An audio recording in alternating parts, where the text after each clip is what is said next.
I'll do it. Friday. Friday. It's Friday. Welcome, y'all. It's Friday. Hey, Hope Miss y'all had a Linda, how great you day. doing? Hey, Doc, I'm doing well. How about you? I'm good. Good, good, good. What's up, Ted? Let me see who else in here. Ted, hello. Hank Snow, hello. Chris, hello. He's What's not here, up, so I got Chris? to do a thing by myself. A little link. Oh yeah, here. Let me. I'll put the link up because I think Ted wanted to join. So we'll or Good. if The more the Chris wants merrier. to or anybody. So Yeah. yeah, I mean, guys, the reason Lindy is in here tonight and John's not feeling well. Lindia, John, and I went out fishing on Donkeyland yesterday, and it was hot. It was real hot. But John wasn't feeling well the day before we went, and he was actually even thinking about possibly contemplating canceling the trip. But John, being the trooper that he is, he said around like 1:30 in the morning, right, Miss Lindia? It was like Right. 1:30 I in the pushed morning. him to not go.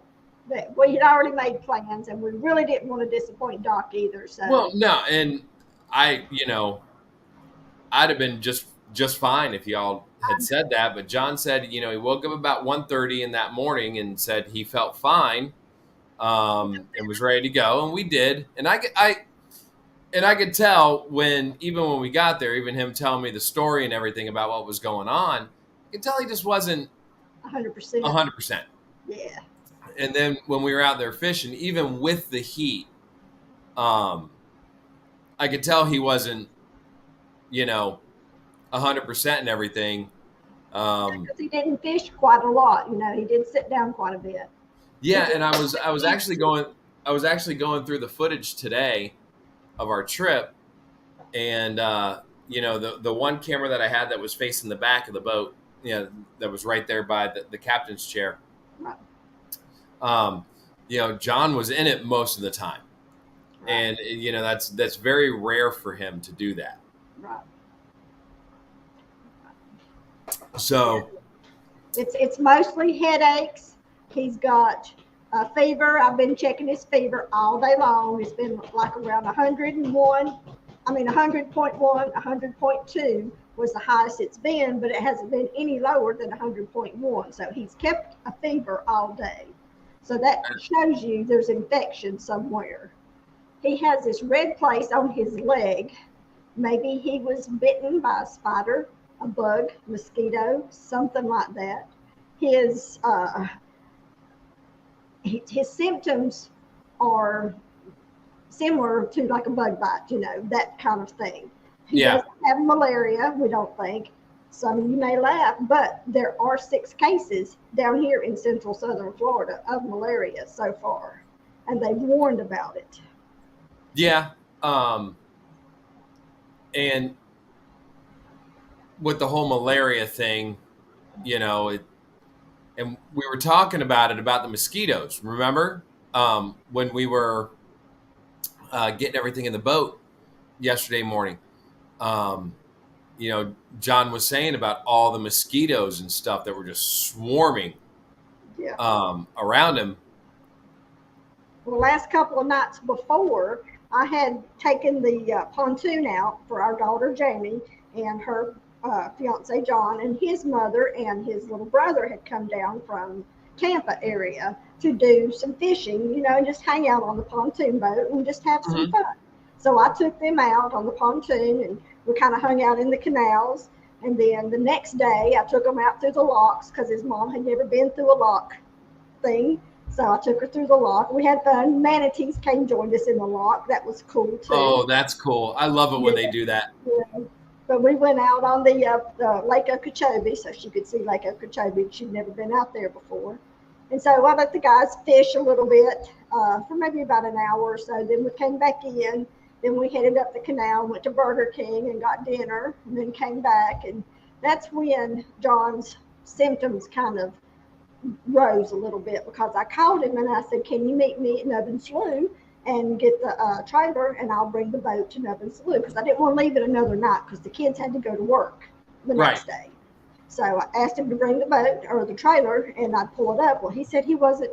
up to par. He was just shivering, and he couldn't move, and all that. I said, that's fine, no problem. So I said, I'll come home, I'll get the truck and the trailer, and I'll have Jamie drive the pontoon to Nubbin Slough, and then I'll drop them back off. So it was kind of late, and then we still had to get the boat ready for you the next morning. So I brought the pontoon in, had to do the big switcheroo with the pontoon and the boat, to Mm-hmm. get everything back in the driveway into position. So he felt a little better by then. So he got up and helped me switch the boats around so we could get the tracker back out in front. So mosquitoes was out kind of then too, but whatever this was before that. So a couple of Right. days. He's been doing the yard work with all this rain. He has to mow quite frequently, to stay above it. But he's also been doing some extra weed eating around the back of the yard and the ditch and all, because he's been really digging this ditch to keep us from flooding, or help the neighborhood to keep from flooding. We're Mm-hmm. on high ground, so we're not going to flood. But he uh, been digging out there in the ditch. So it's possible something could have crawled up on him then and bit him, because Yep. he wears tennis shoes. He doesn't wear socks, but he wears tennis shoes. But still, something could have crawled up there. So, and Yeah. that was a couple of days. When he was, because he never mentioned anything to me when we were out there about his leg. He never said anything about the leg when we were out there fishing. Um, and when he said something about the leg being red, swollen, and hurting him, that's when he and I were texting back and forth. I was like, is there did something bite you? And obviously he said he didn't know. Um, yeah, Mm-hmm. it just for it to all those things kind of be going on at once. And I was telling Jenna, I was like, I'm a little worried about my buddy. Like this is it's not like him to be like this. you Yeah, know and then we were talking about John and I, like, about Geo, because Geo was in the hospital. If you guys know Geo Outdoors, Geo was in the hospital. I think he got a bit of dehydration, if I'm not mistaken. Correct. correct. um so you know um yeah, I just it it's got to be something with that leg. Yeah, Something had to for, get him. right. For him to Hey, have the Aiden. fever, it's What's got to up, be Joe? an infection. As long as it's not getting above 100 and point 0.2. If it's higher than that tomorrow, we will be going to urgent care or somewhere and getting that looked at. If it gets any Yeah. worse tomorrow. And plus, I'm watching his leg. The the redness isn't bright red. It's just Okay. kind of surfacey red, kind of like not even really a rash. It's just two different places. So I think two different places he got bit, but with his scabs from being out there weed eating and getting scratches, he's got scratches and scabs, from previous, because he don't protect his Right. leg when he weed eats. So, but I didn't see anything infected, no bites that looked infected. Well, that's good. When you get malaria, it goes to your liver first. I did not know that. It goes to your liver, then it goes through your bloodstream and does Huh. all these other things. It does all the symptoms that he has, except it does a little more. You get nausea, vomiting, and diarrhea with malaria, and your fever goes way up. So, just heads up, y'all. Yeah. Hello there, Bellinger. And Aiden, Aiden, Lord Longson Andrew. here. Yeah, you guys, Lord Andrew. Yeah. Um, John, just not feeling well. Something's going on with his leg. He's got some redness, some swelling, fever, chills, headache, and stuff like that. He's not feeling well, so it's just Lindy and I tonight. And I think Ted's going to be jumping up later. So Yeah. Yeah. that's where John's at, Aiden. And He's trying to get. I hope your summer's been going well, buddy. Hey, listen, 3 weeks. That's all you got left, buddy. You got, and Oh me too. I only got two left. You got three. no. He's been drinking plenty of fluids, Gatorades, which if you Gatorades can also reverse and make you dehydrated as well. So you got to be careful. Drink plenty of water when you drink Gatorades. But yes, Yep. he drinks plenty of tea, plenty of water, Gatorades. He's been doing really well.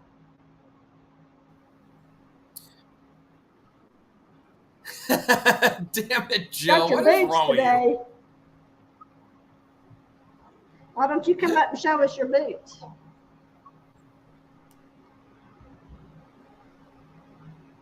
What's that? Your birthday soon? Let me. Oh, enjoy it. No, if it's soon, Enjoy Aiden, it. enjoy it.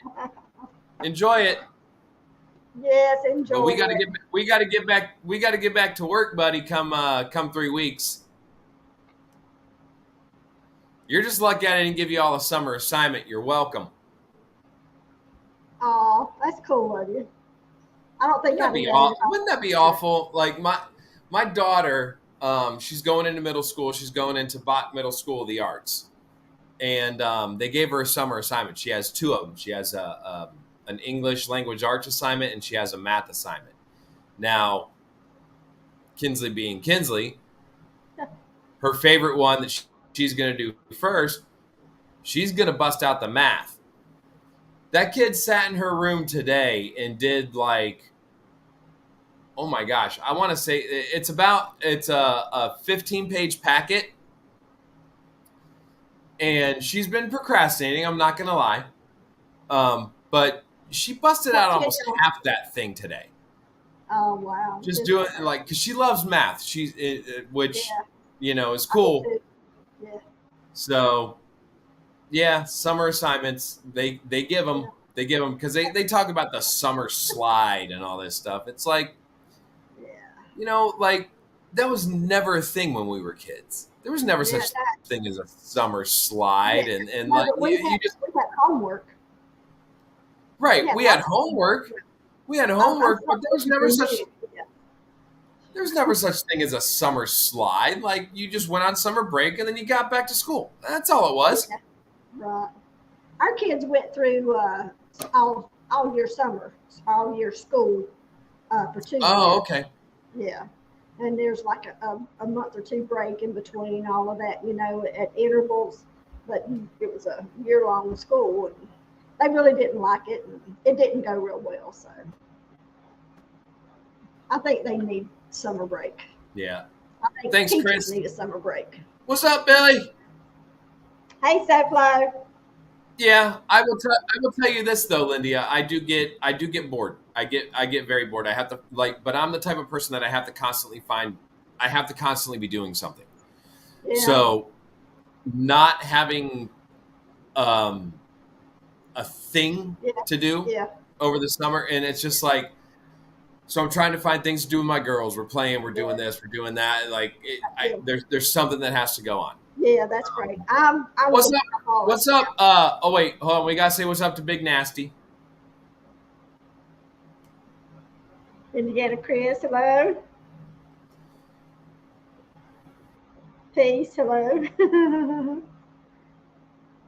You still there, Doc? Uh-oh, what happened to me? Uh-oh, what happened to you? I don't know. There you go. You're back. Okay, that was weird. Yeah. The spies were coming to get me. Yeah. I was a workaholic as well. I mean, I still work for a friend of mine and help her with some of her chores when she needs help. But I'm always doing something around the house. I mean, I've got so much to care for, 3-bedroom, 3-bath house, living room, kitchen. I mean, hairy dog. There's always something to clean, to do, cook. I sew, I do all kinds of things. I stay busy constantly. That's why I'm not on Facebook or YouTube a whole lot, because I don't really have time for that. I mean, it's cool, but that's just not my thing. I'm busy with my hands. I'm creating. I do sewing, I do stuff like that. And that's one of the reasons why I don't always catch up with a lot of people's videos, even though I'm on YouTube, even though I have the channel and everything like that. I'm constantly creating or trying to do things, I'll be, I'll be messing around with like Illustrator, Photoshop. I'm constantly trying to think of things for my students to do, coming up with lessons.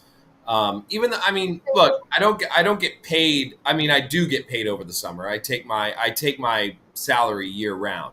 Right. But like some teachers will say, well, I don't get paid over the summer, and I don't. Well, I want to make sure that like the things that I'm putting out to I like to keep up on like the trends and everything. And if I like see something, I'm like, oh, that'd be a cool lesson. So I'll think about like how I can integrate that into a lesson. Like I saw something today about the whole AI thing. Oh yeah, I've been You reading know, a lot of that. Yeah. and I mean, I've had some students that are using it, so I'm like looking into ways that I can maybe integrate that into Because the that is the lesson, future. Exactly. Yeah. but also, make my kids think about like, is this good, bad, indifferent? Like, where do you fall? And then, just one of the things, because we make videos and stuff. And I was watching something today. I can't remember who sent me something, but it was talking about hooks in a video to get your audience, interested in what you're doing. Um, and I was like, okay, that's kind of cool. So I watched it and I was like, all right, I can make this into a thing. So I started implementing and starting to get the lay down the tracks for a lesson about like hooks, about having our students kind of create hooks for their videos that they're making for, us, not for YouTube, but like for what they do in our classes. Right. So just like stuff like that, I'm Yeah. always Just make me kind stand of. out above Yeah. everybody else. Yeah. Yeah. Yeah. Yeah. Hold I on, see long. that. You have an idea? Have the Mhm. IA make a script for us, and one. Aiden, that's a good idea. Actually, I don't know if you remember Marcelino from last year. He was a senior last year. Um, Marcelino did that, and he had the AI write a script based on, and he gave it information about like his friends in the class and stuff, and it wrote him a script. And he was going to make the film on it, but never really did. But it was interesting. It's something you can do, but I don't want you kids to rely on it, because Oh, yeah. then you're letting somebody else. And that's the thing you got to remember about AI. It's just compiling information that it already has. Right. It's compiling information that's already out there, that's been on the internet. It's not an original thought. Yeah. So, oh, Billy asked, "Where's John?" So I don't know. Lindy, do you want to go through where John? He's just not really feeling well. He has a headache. He has fever. We think he's got bitten by a bug or an ant or a mosquito or something that's got him down. It's kind of hurt him quite a bit. His fever, he's having chills, and uh, we're watching him. His fever's not too bad, but if it gets any worse, then I guess we'll have to go to the doctor or something. But he's just not feeling his best. And he sleeping a bunch. I told him he might have a what is it, anemia, low blood. He sleeps a lot. But the red places on his leg is the kind of the giveaway where I think he's been doing a lot of yard work. I think he got bug bit or something like that. So we're watching him as long as it doesn't get worse.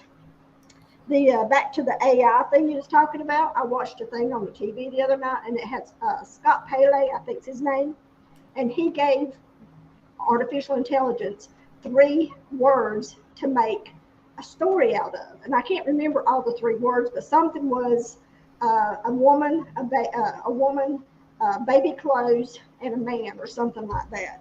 And artificial intelligence came up with a story where the woman was infertile, couldn't have a baby, so she bought baby clothes and gave it to her husband as a gift, and also an apology because she couldn't have a baby for him. I mean, it was just so like intense. And then he turned around and asked the AI to make that story into a poem, and it did. It's like a 4 stanza poem. That's what the artificial intelligence. It's not really it's definitely not a human, but it has emotions and has feelings from things that it's fed. It remembers people's emotions.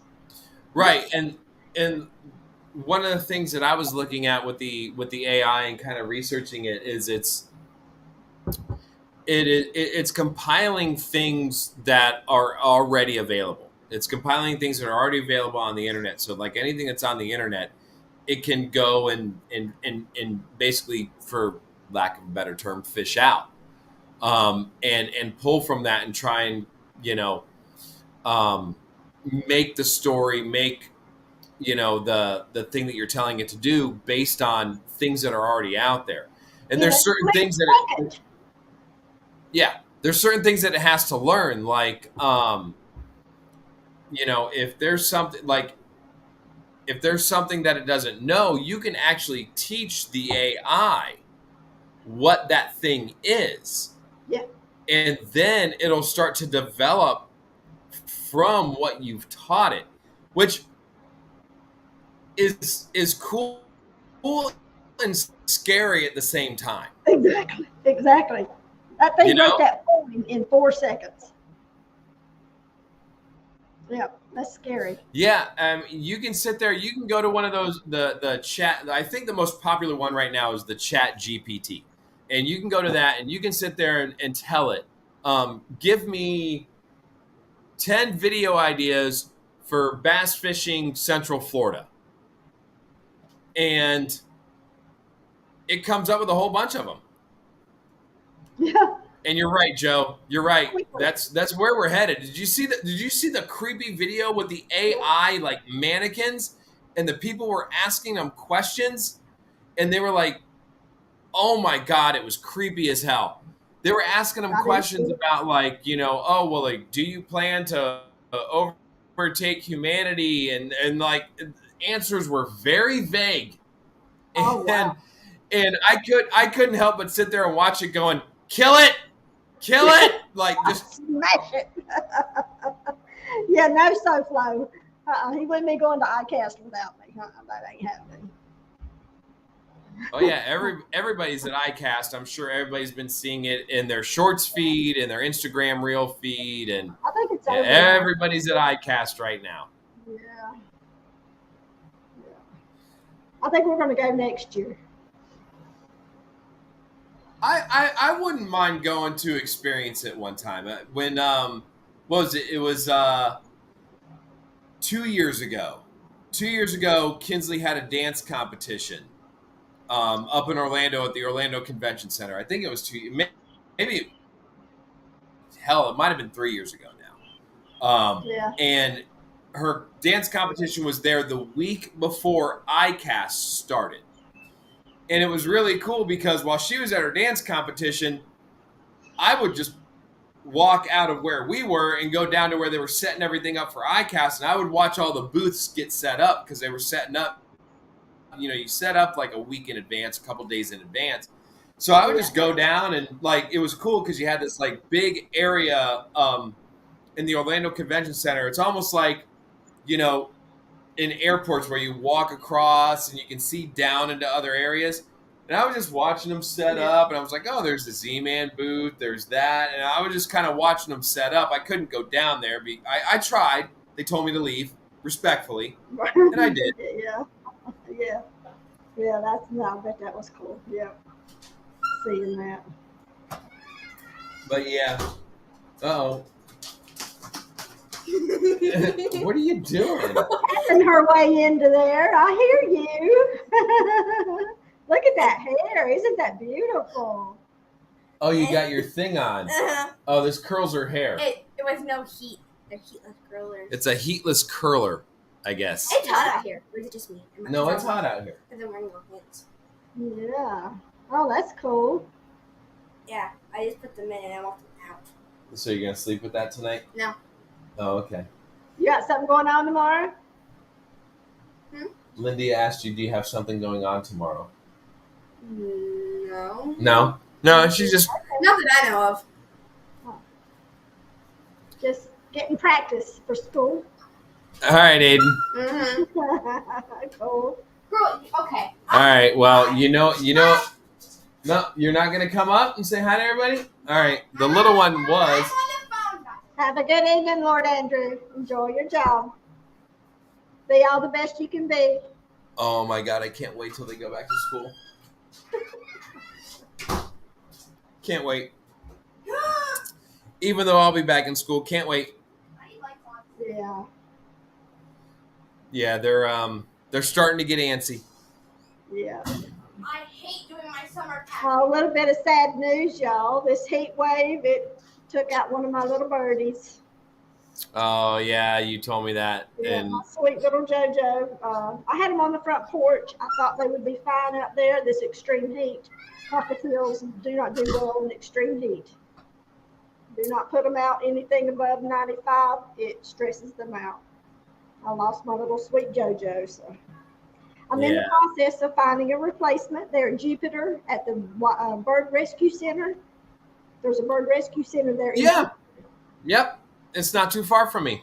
I've been on the phone with them today, so I'm going to try to find a replacement for Hunter. He's so sad. I've been trying to play with him and talk to him, and I can't pet him because he bites, but he's been getting a little clingy, and Yeah. he's not biting me, so I think he needs a friend. He needs a buddy. Thank you, Joe. Yep. And so does Yeah. Tweety, my other one. That's part of John's wino pop is the bird feathers from my bird. Oh yeah. Yeah. Yeah. Yeah. It's. I mean, we can sit there and say, "Oh, it's so hot. It's so hot." Obviously, it is. It's summertime. I mean, we live in Florida. We know it's hot. Yeah. But this extreme heat wave that we got is not healthy for birds or humans.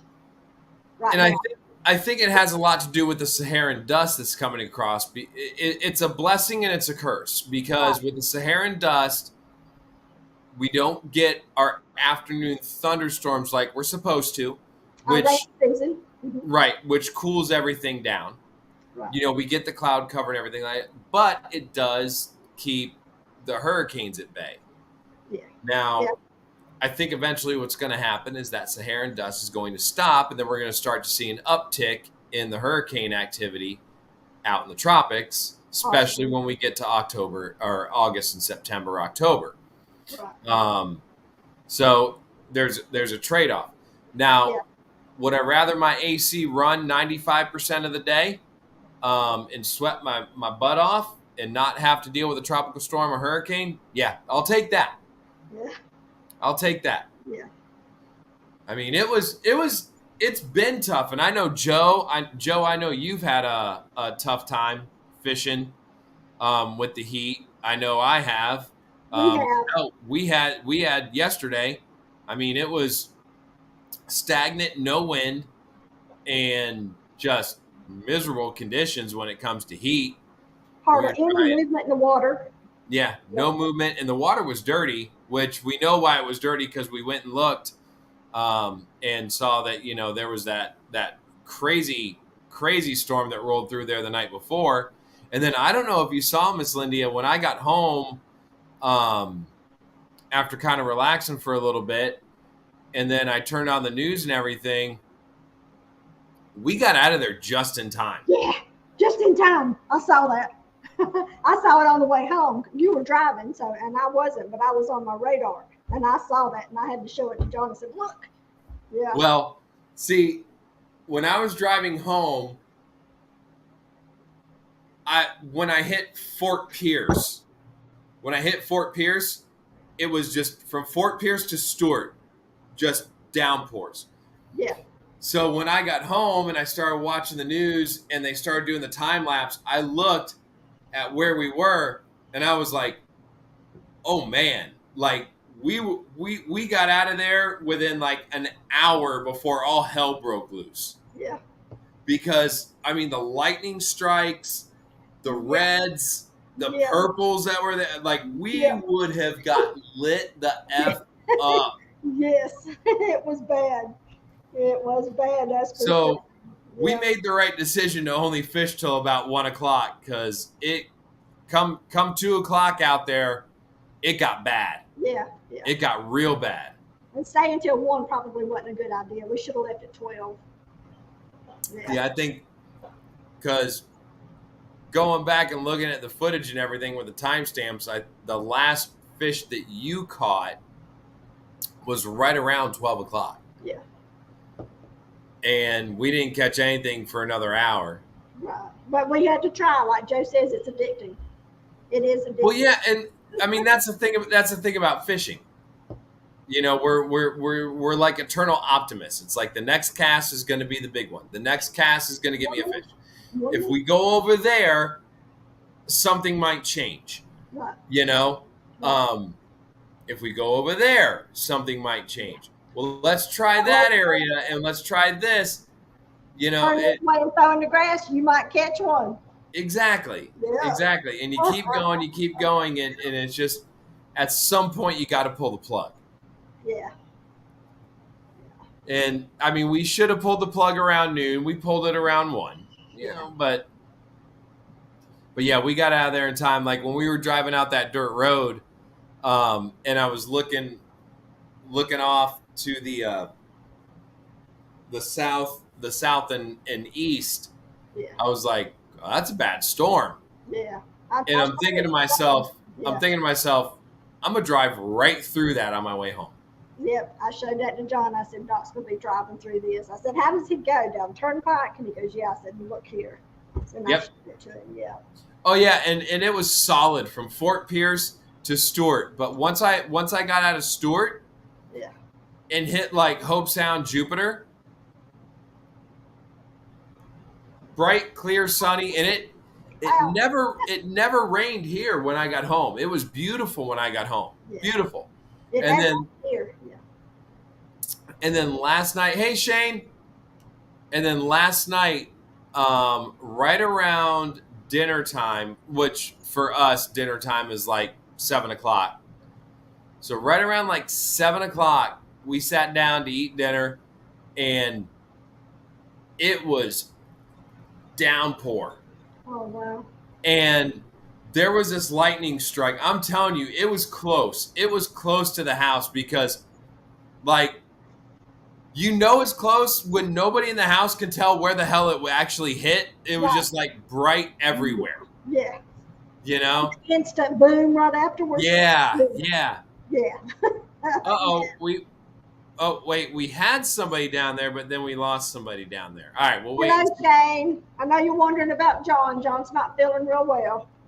He's got a little bit of a fever. He's got a horrible headache. He's had chills, shakes and shivers, and he's got 2 little red places on his leg. I think might be bug bites. We're not sure. We're watching. His fever is like 100.1 and the highest 100.2, but it's staying right around in there. If it gets worse, we will be going to the doctor tomorrow. So that's why he's not with us tonight. He's resting the best he can. I mean, he's sleeping. I mean, he slept the most in the last 4 days. Except for us going fishing, he slept just about the whole time, you know. Low blood, anemia, except for the places on his legs. So I'm not sure.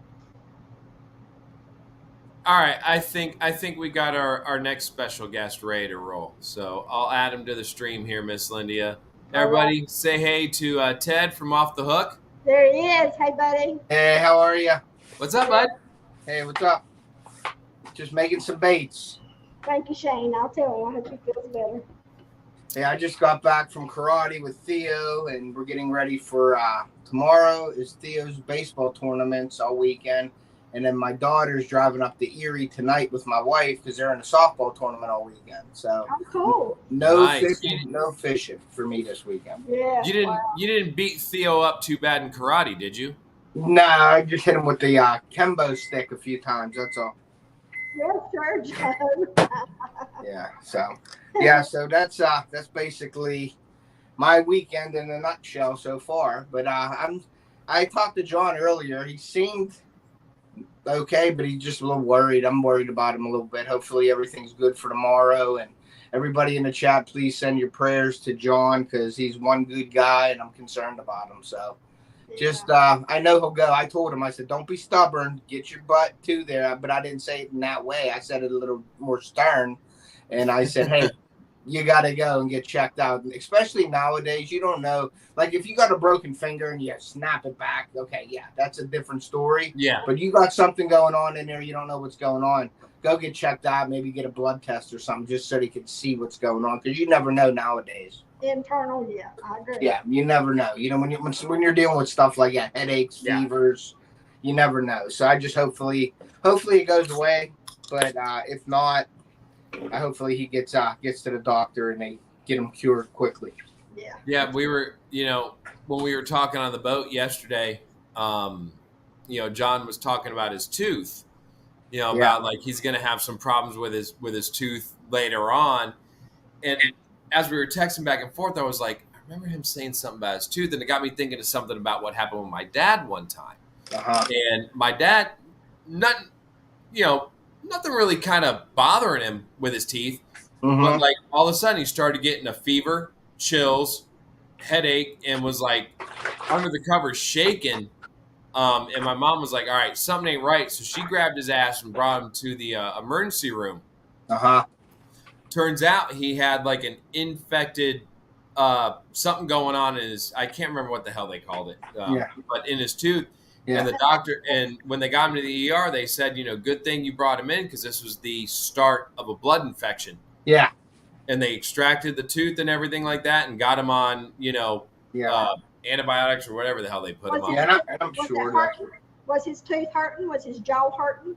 John's not having any kind of pain right here. Yeah, that's what he was saying. He just said his leg was swelled up, and I was like, "Would you get bit by something? Did you?" That's what I said. And then I was looking. My sister and I'm like, I have a couple friends that are nurses and that, and they said, and I sent it to John. I don't want to scare anybody in here. And Linda, there could be a little small in your vein in your leg. There could be like a little small clot that's not letting the blood go, so it's swelling up. Not saying it's going to travel and put you down. I'm just saying that they can have little small blood clots in your vein that will cause swelling, like you got hit in your muscle and it swells up. And it's thrombosis or something. And if you catch it, they put you on an antibiotic or a thinner or something just for a week. And it's supposed to remove the clot if it is that. I was just thinking all the different things that could be wrong, and it could be like a little clot in the vein that made his leg swell because it ain't his other leg, and getting the dizziness and the fever, and I think the body's trying to fight that. But if your blood's not moving, that's where maybe the dizziness or the sweats and stuff are coming in. So I sent him that, and he's like, yeah, he's looking at it. Yeah, there's 2 patches on it. There's one right above the other, 2 patches. Okay. So it's not just one red place; it's 2 patches, and then they're both about like that on the shin, on the front of the shin. Yeah, it probably is. And I was just looking up everything for him, and I don't, Yeah, I've been doing the same. Yeah. It takes a lot to get him down. It really does. Oh yeah, I know. I figured that. John, there's something wrong with John. Well, he didn't eat his cheeseburger, so I knew something was wrong. Yeah. He didn't eat his double cheeseburger, so he drank all his water, which he's not a water guy. Right. He didn't eat his cheeseburger, and he's a cheeseburger guy. When a couple weeks ago, he told y'all he doesn't drink water because fish do it in it.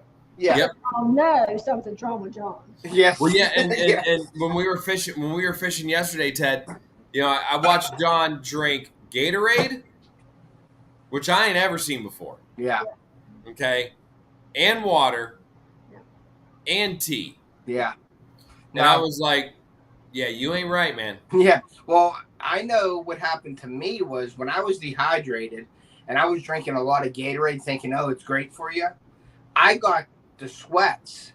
And here it was from the salt in the Gatorade. And the doctor's like, if you're drinking a bottle of Gatorade, you drink a bottle of water. If you drink a bottle of Gatorade, you drink water because there's so much salt in that. And I was drinking because I like orange Gatorade if I'm drinking it. That's why I was drinking tons of Gatorade. And here, the salt in it sort of cramped me up. And what it does is it shrinks your veins. It tightens your veins up sort of like caffeine does. And I was getting the sweats and I was wondering why. And the doctor was like, no, don't drink just Gatorade. Make sure you get water too, in your system. Jamie's soccer coach told the whole soccer team Now, when you bring you a bottle of Gatorade, you drink almost half of it, then you refill it back full of water. Then, Yeah. yeah. Yeah, I mean, unfortunately, water's the best thing for you. You know what I mean? But I'll add lemon. I'll squeeze lemon in my water, or I drink a lot of green tea, unsweetened. I just put the tea bag in the bottle and let it go overnight, and then I use that. And because I was drinking a lot of regular black tea, but the doctor said the caffeine shrinks your veins up. Like when I went to get blood one day, my veins were so shrunk up from the caffeine and stuff. They said, no, that's no good. You got to hydrate, get more hydrated with the water. So I started drinking more water. Yeah, like when you watch, if you watch any of the NFL or college football or anything like that, all those Gatorade coolers that they have. Yeah. That's basically what they do with that, and we have it at our high school too. It's not all Gatorade. Yeah. It's basically like, as a matter of fact, it's probably about 25% Gatorade. Yeah. And then it's water, and then what they'll do is most of the time, and this is why you see a lot of orange, they'll put orange slices in it. They'll cut up oranges and put it in there. Yeah. And like that's what it is, because the Gatorade Pedialyte the kids drink. Yeah, but Joe, with Pedialyte also has a lot of salt and a lot of sweetener with that high fructose corn syrup in it. High fructose corn syrup, yeah. Well, what you got to do is you guys got to get that Prime from Logan Paul and drink the Prime. Oh, yeah, drink the Prime. It only has like 895 milligrams of caffeine and, a sip. Yeah. Oh, yeah. Just do the Logan Paul thing. Prime. It actually says on the bottle of that it's not for people. Like, if you are under 18, you shouldn't drink this. Yeah, that's the energy drink, and there's another brand that my son loves. And that's exactly it, Shane. It's not good for your kidneys. Yeah. For real, Joe. For real. For real, Daddy. Yeah.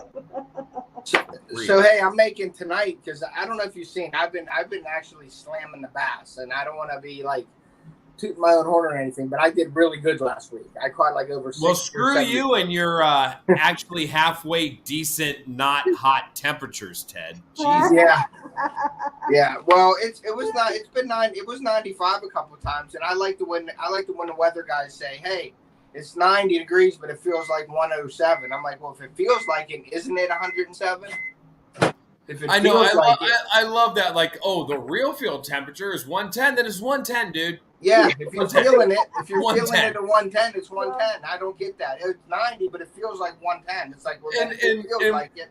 And I hate that. Oh, well, it's 34 degrees out, but the wind chill's 24. Then it's 24. Yeah, it's 24. Yeah, 24. Are you in the 5 bass draw? I am in the 5 bass draw, and guess what? I'm not fishing this weekend, and I'm not fishing next weekend because my niece's birthday. So Theo got 3 fish he's entering. I got 3 fish that I'm entering. Great. Mine are only 18s and 17s, and Theo has I think a 15, 16, and 17 he's gonna enter. Cool. Yeah, What makes a difference anyway? Yeah, I just wanted him to make it to the second round, being a 10-year-old kid in it. Yeah. I think it's kind of cool. I saw where somebody, Nicole, I think, is like 61. But she put a 20-inch fish in too, I think. She got 2 19.5s and 1 19.50. So that's 20. That's 61. Yeah, so she's gonna have to get a 21-inch or 21 and a half and a 22 and a half. Right. And that ends what on the 20? You said what? That ends on the 21st. The 21st first round, and you need the 3 fish. Any size you want to enter, you need 3 fish to enter it to get to the second round. You have to have 3, and you can't call them. Yeah, you can't call them the first round, but the second round you got to catch a 1-inch bigger fish than your biggest fish of the first round, and then your 5th fish has to be 1 inch bigger than your 4th fish, and you can call in the second round. Yeah. You can call. So I need a 19. I need an 18 and a quarter. No, I need a 19 and a 20, but I'm trying to get to 21. So it's possible. I would have loved to have entered. I caught that 20 and a quarter smallmouth. It was 4 pounds last week. I caught multiple 18s, 19s. I caught multiple 19s and 20s that I didn't enter because I was nervous about getting into that second round and getting like a 19, 20. Yeah. So I caught like, I'm thinking 60 fish last week, and I posted just the bigger ones. I didn't post all of like the 2-pounders, 3-pound, the 15, 16s. But I had a great week. I was really happy. And then they sprayed the weeds or something, and it just went to crap for like 2 days. Yeah, I think John's got his 3. I've only got one of mine. It's been a struggle. And you know what? I always give it up to Shane. I think Shane does a great job with the way he does this, and it's so cool to now. Listen, I don't ever enter them. Yeah. And eventually I will. I think. But it's just it's neat to see, just like, because it's not just going out and catching the biggest fish. You've got to be strategic with what you do if you want to win the tournament. Well, that's what I like about the live bats. You really got to think about it. Like, okay, okay, I just caught this 19 and a half. Do I want to enter it or not? And I didn't want to. I let a few go. I was shaking, and I'm shaking, and I'm letting it go. I'm like, no, I let it go. Yeah. But normally, you'd be like, all right, put that in a 5 bag. And I would have had a great bag of 5 fish last week. I would have had well over, I think in 23 pounds, which is great for PA for me. It's nothing for Florida like what Lindy and them are. I mean, they beat that all the time. But for me, for being in PA, I would have been really proud of a 23-pound bag, 5 fish. Oh, wow, yeah, no. Yeah. And Sunfish King came up for the week. Yeah, we heard about that. Not really proud of him. Not really proud of him for the way he did your family. So yeah, that's you just don't do that. You don't do that to people. Yeah, he come up, and then what else? He did a lot of like the pan fishing and stuff too. So I just I was bass fishing. That's basically what I was doing, bass fishing. I caught a ton of fish though. He caught like a couple bass, but that was it. You know what I mean? As long as you had fun, that's all that matters. Yeah, we had fun, and then he left, and then he went, and I went out with my son for the Shane Flint, because it's hard when you have 4 people, you know, and you have 4 people on a boat, and it's hard to do lives, and it's hard to do all that stuff, and I couldn't concentrate on what I was doing, and then once I was done entertaining and everything and all that, then I took me and Theo out, and then we hit it hard. And Theo, I mean, I was getting him up. I'm like, let's go, 6 o'clock, let's go. Yeah. And he's like miserable, and he's walking out. And then once he caught a fish, he was into it. But he don't like to get up early. He likes the evening fishing. And I was like, nope, we got to hit it hard for 2 days. And he did. And he got 3 fish, so I was proud of him. That's fantastic. That's awesome. Yeah. Thank you, Joe. Yeah. We like you pulling for us, too.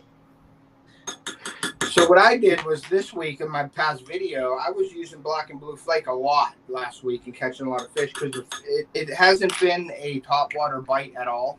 I caught 1 fish on a chopo. Right. The rest have been the Senko slow, Texas style Senko or the wacky style. And black and blue flake, because it's water stained, it's high. It's been fluctuating from 75 to 69 to 73 to 68.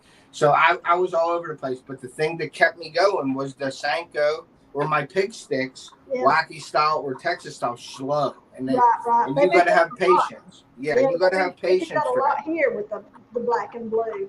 Yeah. Hello, Kyle. And you got to have patience when you're fishing that. I mean, you got to pay attention. You got to feel the bite. You got to know what you just got to be focused. And slow and low. That's how I go. Slow and low. Slow and low. That's what it was.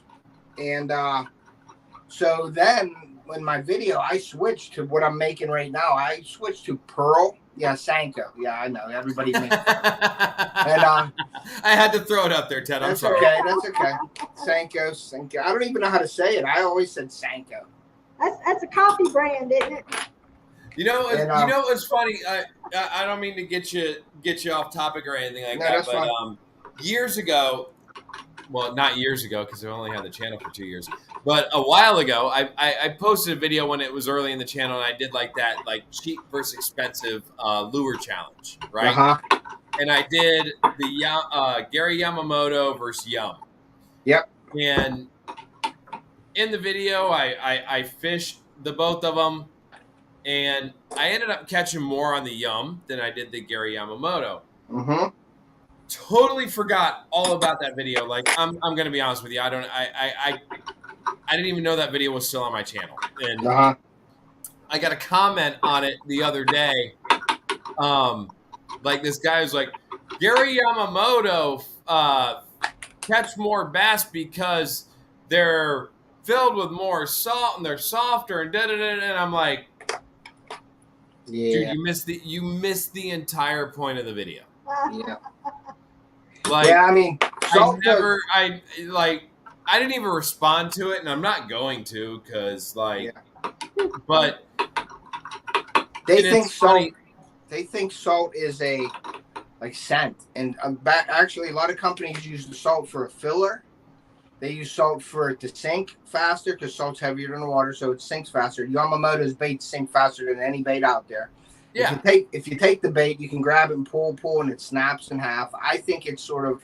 I'll add salt in my baits if people want them, but I have a sinking plastic that I use from Dead On Plastics, and it sinks just as fast as the Senko. But when they add the salt, it goes a little faster.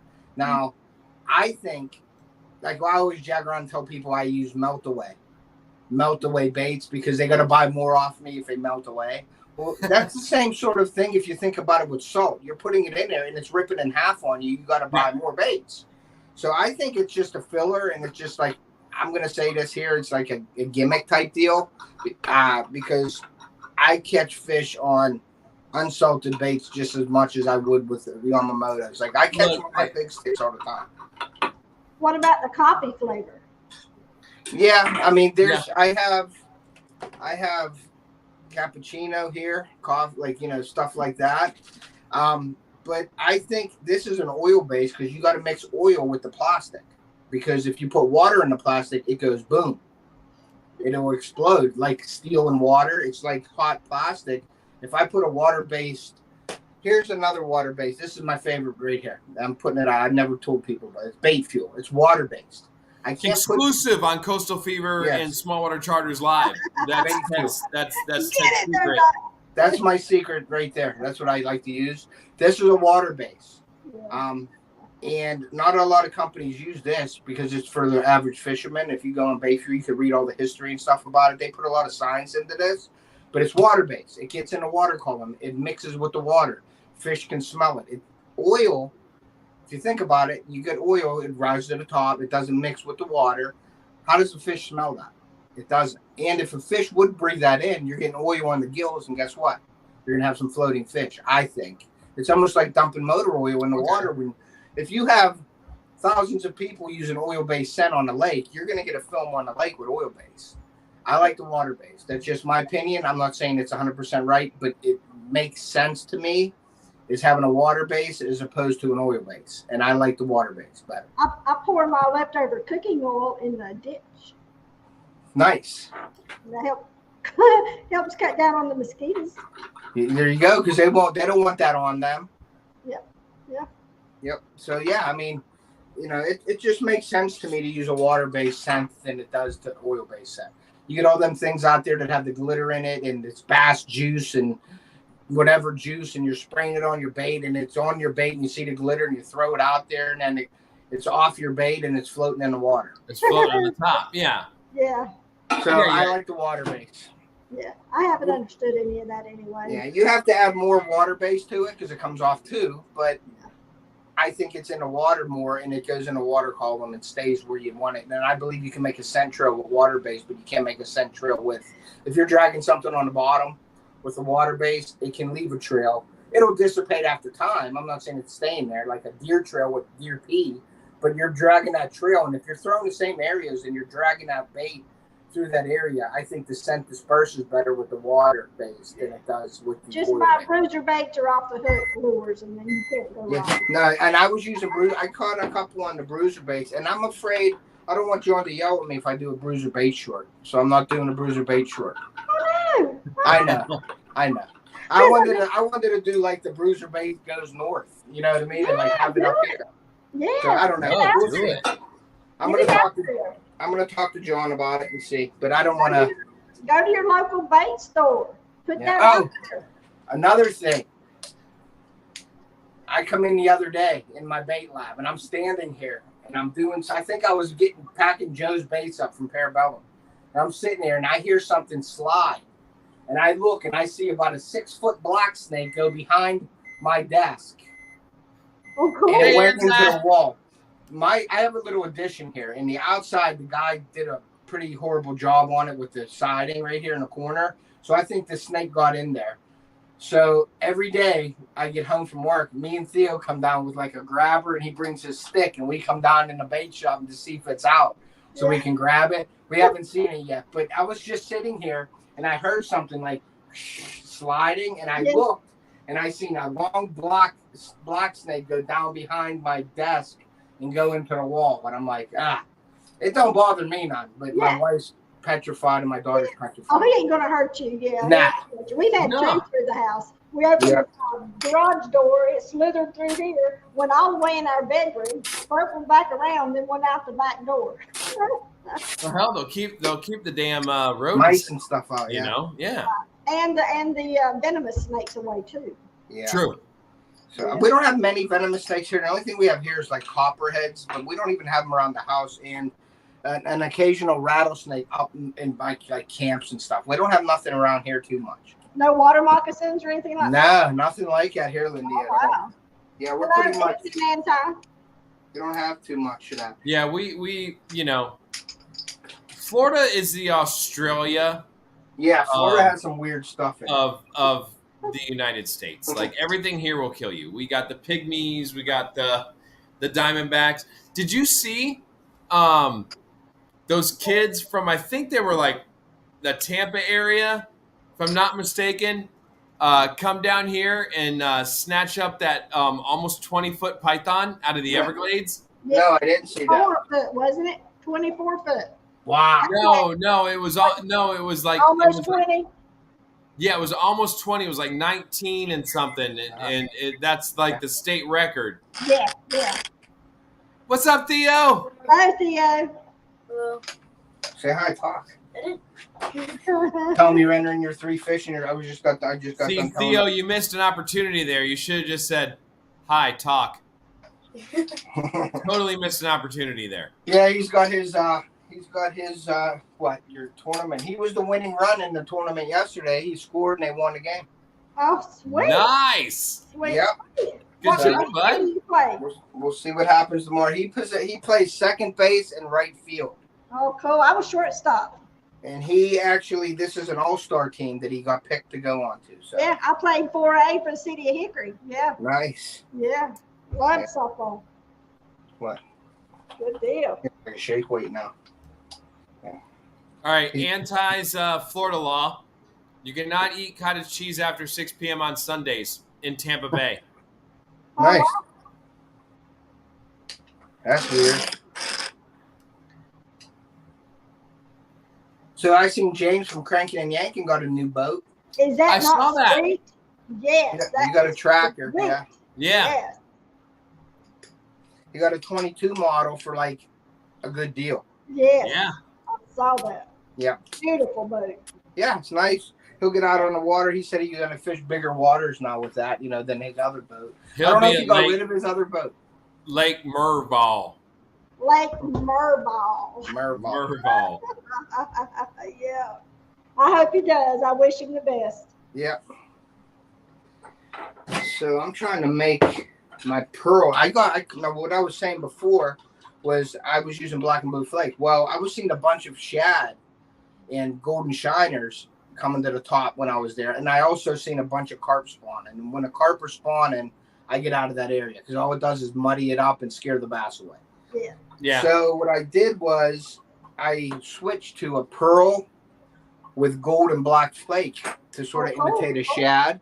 And I start catching fish on them. So and I ran out of them. If you see in my video, the bait comes flying out of the bass's mouth, and that was my last one I had. So I'm making them now. Cool. Bruiser's got that one that's white with the blue flake in it for the bullet. Yeah. So I'm just making some pearl with gold and black flake right now. Yeah. Cool. Yeah, I need them. And then I'm actually finishing up a box for Certified Fishing Nut, who won in my the bait making contest. Since I went on vacation, I needed to make a couple more baits for him.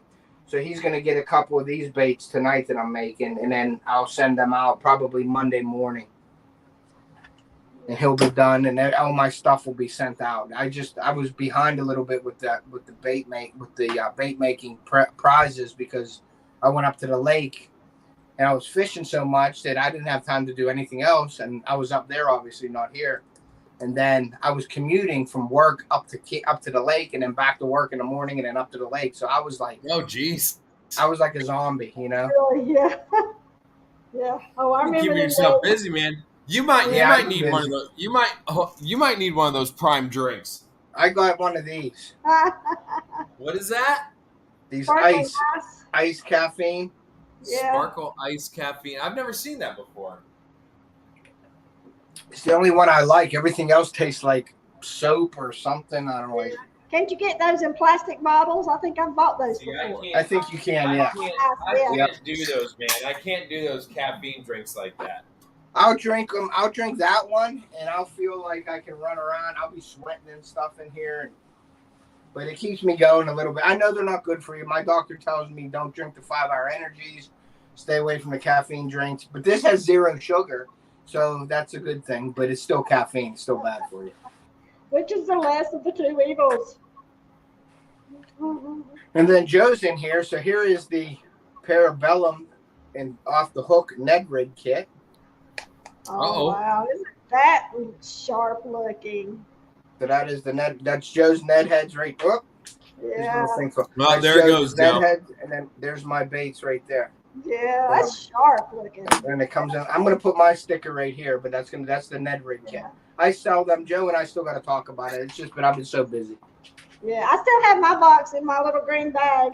Yeah, I try to put them in those boxes a lot because I think if you're gonna spend the money on it and stuff, even if you use my baits or you take them and dump my baits out in the garbage, you still have a box. I didn't dump your baits out. I still do. Yeah. Well, if some people say, I don't like them and they dump them out, at least they have a nice box from me. You know what I mean? Yeah. No, I still got mine. Yeah. And I do use them from time to time. Yeah. So I have one rod that I got rigged up with worms, so I use it from time to time. No fish will come in. Did you see the you know how people make the what are they? Oh God, what are they called? Charcuterie boards. Yeah, my daughter loves doing that. Yeah. Yeah. Okay, I saw something today, and I was like, "That's amazing." It's Not called the charcuterie bait box. No. It's called the Snackle Box. Yes. Got a box just like that, and then has all your food and snacks in it. It's called the Snackle Box, and it's a tackle box like you have there, Ted, loaded with pepperonis and all sorts of. That's pretty cool. And crackers, yeah. That's cool. Yeah, that's been out for a while. Yeah, I like it. I don't think I could do that. I don't know. Like when you know me, when we're out fishing, Lindy, like you guys got to remind me to eat. Like when I'm fishing, it's just like I'm like, no, we're fishing. I'll eat later. Well, Lindy will remind you because when I was down there, she had a breakfast sandwich for me when I pulled up, and we were ready to go. Yeah. Yeah. Yeah. Well, John and Lindy have learned to stop asking me about breakfast. Yeah, I used to bring all kinds of food for Doc. Doc has his own food. Mostly chicken. Well, we'll see this year, Lindy. I don't do breakfast. I'm going to be coming down after. I'll probably be coming down around Christmas time again, hopefully this year. So if everything works out. Yeah. Cool. Wait, what did you say? If you buy Bud Light at Target, you have to.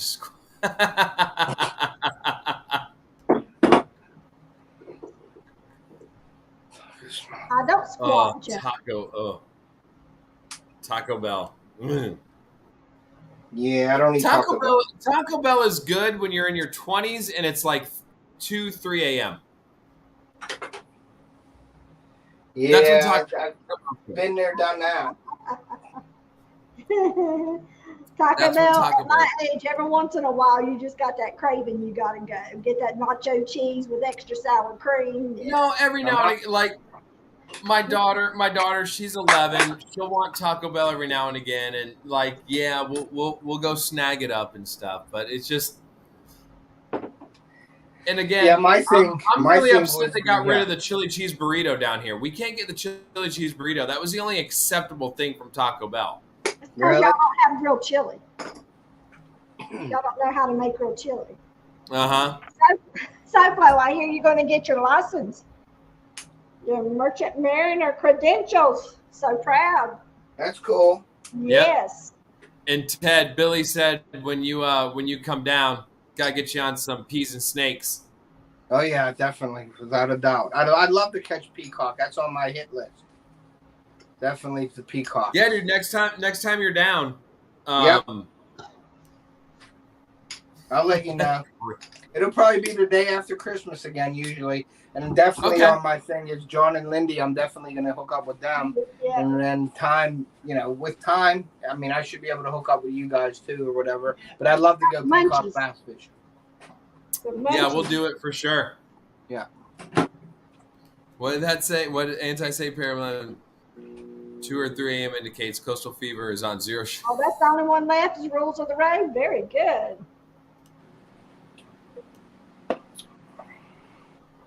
That one was tough for me, I thought, but then I aced that one.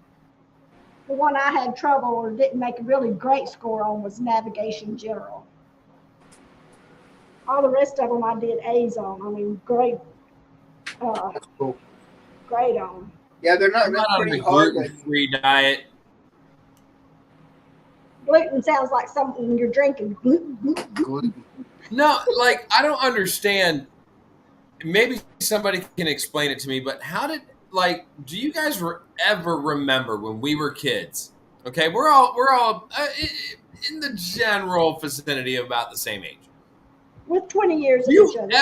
you ever remember anybody in your class? Oh, I have a peanut allergy. I have a gluten allergy. I have do you ever remember that? No, I don't have any in my class. No, now it's like don't look at the peanut bag. Is the potato chips ran through a peanut factory? Yeah. Yeah, and if you did have the allergy, you didn't tell nobody. You just didn't eat what they gave you if you was allergic to it. Well, just look at the school lunches, how they changed from somebody. Oh, yeah. The school I work with, it's all wheat and non-gluten and all that. That came from, I think, Michelle Obama. They changed that all around. It was her thing. And she did all that. That man messed everything up. And that's right. I said it. You heard me right. Yeah, the pizza sucks now because there's no flavor. Yeah. Michelle Obama's a man. I said it. But yeah, that I said it. I don't care anymore.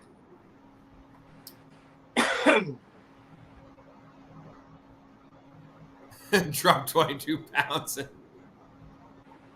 That's the Taco Bell diet right there. Yeah. You can drop 22 pounds in 73 hours with eating Taco Bell for 22 hours. Yeah, my thing was when I went out to the bar when I was in my 19 to 25 age, I'd go to the bar, we'd walk down the street because we all had a park at my grandfather's house, and he would take all the keys.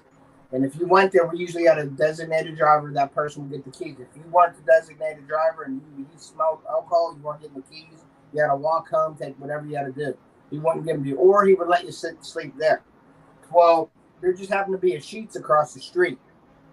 And we would go over there and either get the chili cheese hot dogs. It was like 3 for 99 cents. Or what I liked was I would go get the, what were those thin pizzas called?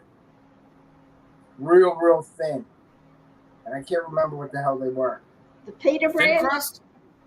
Hey, Mark. No, there was a Sicilian? No, they were real thin. Sicilian sticker. And they were in a wrapper and they had cardboard under them. Tombstone. Oh, the Tombstone pizzas? I would go get 2 Tombstone pizzas. I'd get 1 Mexican pizza and 1 pepperoni, and I'd put it in the oven, and I would eat both of them that night. And my dad sometimes would get mad at me because I would come home and put the pizza in the oven and fall asleep on the couch, and the pizza would be like the size of a quarter the next day with the oven still on. And he'd come down and like kick me on the couch and say, "Hey, you," but he said it in a different way, and the oven would be on, and I'd have a little black quarter in the oven. Yeah. Yep. See, Yeah, I used to eat the tombstones. Hey, Mark see, J. if I did that, my dad would have made me eat it. Yeah, Like, you yeah. made I'm me eat surprised. it. I'm surprised he didn't, because my dad did make me swallow my chew before when he caught me with it, and I was sick for days. Dude, my dad did the same thing when I was playing baseball when I was in high school, and I was a freshman in high school, and I was playing baseball, and he caught me with the Red Man chew, Uh-huh. and he goes, "Swallow it." Yep. He's like, "You want to do it? Swallow it." Yeah, I used to put it in my sock. I used to dump it in a baggie to put it in my sock to bring it in. And I'd put the can in the guardrail out in front of my house. Well, I guess my dad caught wind of it somehow and seen it, or he seen me do it from the house. Instead of me hiding it up the street, I hid it in front of the house, me being dumb. And I remember that I'm telling you my age now. It's when the Steelers played the Rams, I believe, and it was the Super Bowl 14, 15, 18. I can't remember what it was. Steelers playing the Rams, and he caught me, and I had to eat it, swallow it, and I went up the street to play Kill the Man in the yard, and I was playing, and I remember a guy named Sean hit me, and I fell, and that's when all the dizziness and the sweat started, and I went home at halftime and never saw the rest of the game. Laid in the bed, and the room was spinning, and I was throwing up. It was nasty. So. But see, you know, and it's funny. Like, we talk about this kind of thing, and like, if parents today were to do that, and somebody were to find out, they'd be like, "That's child abuse." It's like, no, it's not. Go to jail. Yep. Yeah, and no, it's not child abuse. You're teaching your child to not be an idiot. You're showing them the dangers of, you know, what could be. Yeah. If you want, or if you want to do it and you want to be that stupid, here's the consequence. Go ahead.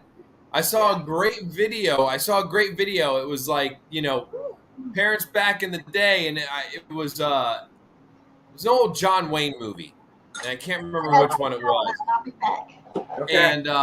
And there was a boy standing on the edge of a bank. He was fishing. John Wayne's like, "How old are you?" Or no, the kid told John Wayne, I'm sorry. The kid told John Wayne, "I can't swim." He goes, "How old are you?" He's like, "I'm 6." He was like, "Okay," and grabs him and throws him in the water. Yep. That's how you learn. Sink or swim. That's how you Sink learn. or swim. Survival. Yep. But that's the thing, you know. We coddle these kids. It's all about their feelings. Screw your feelings. Feelings don't matter. School, yeah, you know, in the school, you work for a school. I work for a school, and how things have changed in schools and how they treat the kids and what the kids get away with and what even teachers can do now and stuff. It's just crazy. Hey, Boxy.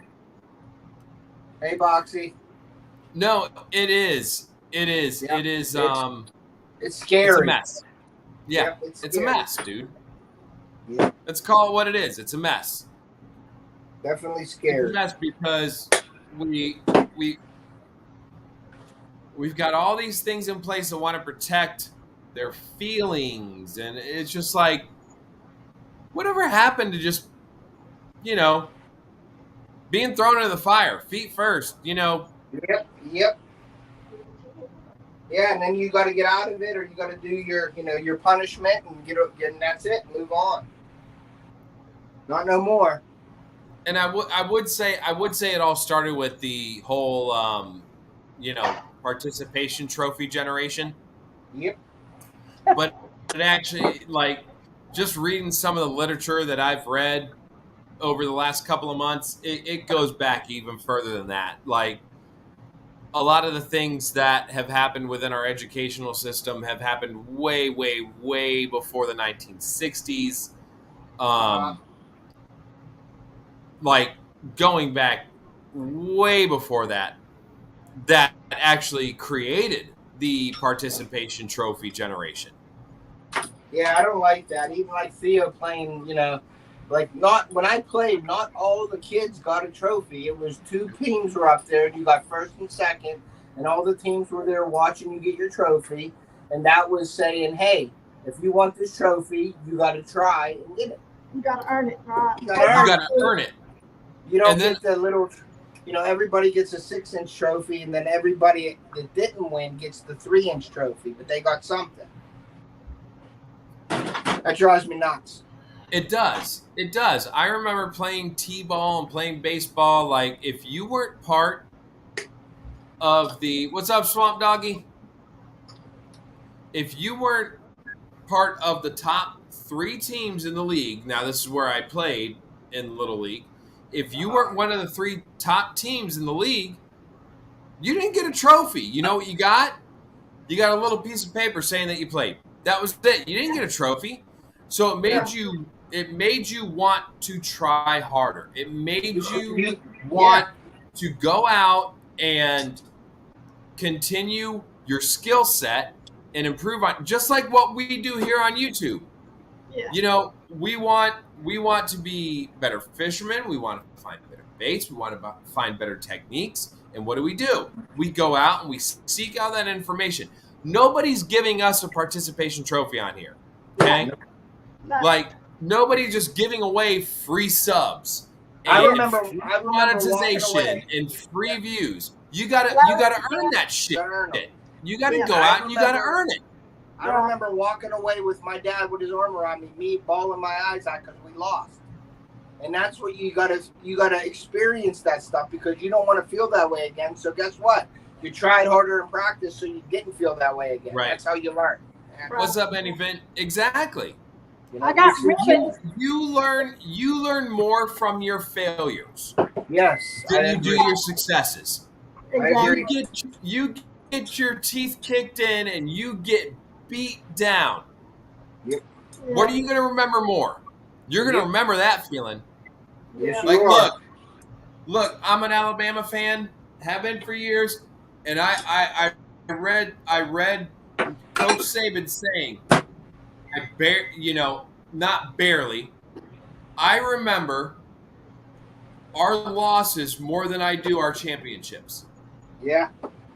And why? Because you learned from those. Yes. I agree 100%. Joe, you are a trophy husband. You are one sexy looking sumbitch. Yeah. I'm a trophy husband. Mm-hmm. Gotta be. Yeah. No, Joe's got that voice. Joe's got that voice. I see it, Joe. You are a trophy husband. I see it. Yeah. All those tattoos. You a good looking son of a gun. That's the deal. Oh, you talking about his like Barry White voice? But anyway, what I was going to say was in 4-H now, I got ribbons. They didn't give everybody, papers or nothing. You got ribbons for first, second, third, or fourth, but it went all the way down to like 5th place. And, but then after that, SOL. But you had to earn those. Yes, you do. You earn the ribbons. Yeah, and that's one of the things I really like about what the student television network thing is for our students. That big convention that I take them to every year. Now, the last 3 years we've had to go out to California, and we're going out there one more year this year. But like, there's no participation trophy in that, and that's one of the things that I really like about it is you don't, it's basically top 5. You got your top 3 and then 2 honorable mentions, and then after that, if you weren't up to snuff, you walk away with nothing. You flew your butt out there. You spent all this money. You worked your butt off the entire week. And if you didn't perform, sorry, guess what you're going home with? Nothing. Nothing. And we need more of that in our society today. It's just there is. I agree. You don't need a participation just because you showed up and you tried. Who cares? Yep. Thank you, Mark. That's what you're supposed to do. That's what you're supposed to do is try. and you're supposed to expect that there's going to be losers, and you could be one of them. Right. And And if you don't like the feeling of losing, do better. Yeah. Yes, Do better. I agree. First, you're last. I agree. If you're not, I always tell my son that if you're not first, you're last, Chip. I love that. My wife, You ain't my wife first, gets you're mad at last. me. My wife gets mad at me because I'm hard on my daughter and my son with that stuff, and I'm like, I need to ease up a little bit and be more caring. Yeah, we need more fish in Swamp Donkey. I do that with Kinsley when she gets upset about not placing in a dance competition or whatever. Even though judging is subjective, it's just like, okay, well, don't dwell on the fact about that you didn't come home with a trophy this time. What do you think you didn't do within your dance that you could have done better? Oh, it's hard to And when I believe. ask her that question, not about like, oh well, so and so got the trophy, you didn't. No, what did you not do? Yeah. And she will sit there and tell me, oh, I missed this. Okay, well, what do you got to do now? Yep. Yeah. You got to work on that. She's so great, though. I tell you what, and beautiful. Oh, thank you. Yeah, she does. I mean, look, she does good, but I mean, I know nothing about dance, so I can't, like, if she was talking about, like, baseball, football, fishing, something along those lines, I could totally help her. I can't help her. All I can help her is in that fact of remembering how, and this was my upbringing, remembering how I felt, and I bring it back to my baseball days when I played baseball. Remembering how I felt when I fell short of winning a championship, when I fell short of making an all-star team, when I fell short of not starting on an all-star team, what did I have to do in order to reach those goals? Yep. And that's all I can relate it back to. Yeah, and another thing is, I guess my kids never thought that I played any kind of sports growing up or I did anything. Because I don't know anything about it. I don't know. Oh, no, you don't. No, you. I don't know any of that. I Nope. didn't play sports. I mean, I played hockey and baseball my whole life, but I don't know how to stand when I hit. I don't know how to shoot the puck. I don't know how to do any of that stuff. Hold on. What did Anti say, Parabellum? See what happens when. What did we say wrong or right? Yeah. Correct answers. I don't know. It's hard for me to keep up with the chat. Oh, he answered the Super Bowl. Pearl. Anti answered the Super Bowl question twice. That's what he was talking about. Oh. So that's the pearl with the black and gold flake. Nice. Yeah, that's pretty. Yeah, that's what I'm using for, I think, next week. I may catch my big one on it, Lindy. I may catch my big one on it. Yeah. Well, what do you got? You've got the 21st. It's the 14th. So. And I'm not fishing next week. So this weekend's out and next weekend's out. So I got to hand what I got. I'm glad we got 6 fish. I got 3 for me, and Theo got his 3. So we're handing them in. I got like 2 17s. I think 17 and a half, 17 and a quarter, and an 18. And that's what I got to hand in. So. When I was younger, my dad didn't know anything. Now that I'm grown, I'm impressed with how much he has learned. Yes. It is a growing and learning experience. It is. Because I didn't think my dad knew anything either. I was the same way. Yeah. I was the same. I was the same way, and now that he's gone, every single day I wish he was still here, and I always think back and like where I'm at now. It's like, damn, that son of a bitch knew a lot. Yeah. Yes, sir. Yes, sir. I agree. I lost my dad when I was 10, so. Yeah. And he always, I sit there and I think back on it now. It's like, he worked his ass off to try and set myself and my brother up to be more successful and have a better life than he did. Yeah. That's a good man. And that's all you want for your trying to do. And I'm doing that same thing for mine. Yeah, I'm trying to do stuff with them that I didn't do when I was little. Try to give them stuff that I didn't have when I was little, and I think that's just the way it goes, supposed to go. And I hope I'm doing all right. I hope I'm doing all right. I think you're doing a fantastic job, Ted. Absolutely. I don't know how I'm doing. I don't know how I'm doing because my dad tried to raise 2 boys and I'm trying to raise 2 girls, which is completely different. Like I understand. like raising girls will like wreck you emotionally. Boys will just wreck shit around your house. Like they just like that's kind of how I compare it. My daughter says stuff to me that I walk away thinking about it. Yeah. My son, not so much. But my daughter will get in my head. And for like a couple of days, and I'll even call my wife. I'll be like, hey, she said this to me. And then my wife's got to sort of walk me through it all. Right. Yeah. So I'm like, you and Jen, y'all got that covered. Yeah, I mean, like a boy, if a boy's pissed off or whatever, he'll just take the TV remote and throw it and break it, and it's just like, we'll just buy a new remote. And I understand the anger. A girl will like look at the say TV some remote, nasty, and just say this thing like, "Why is this remote worth more than?" And then you're like sitting there contemplating, going, "What the fuck does the remote have to do?" Like, the girls will. And then you're at work the next day and be like, "What does she mean about the remote?" You got. And then you come home and she's still upset, and you're going, "I don't understand the remote." And then you have to drink, and then it's just.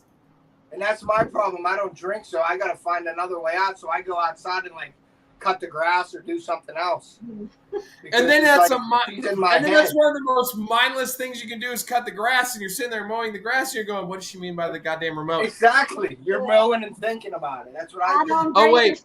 Either, Ted.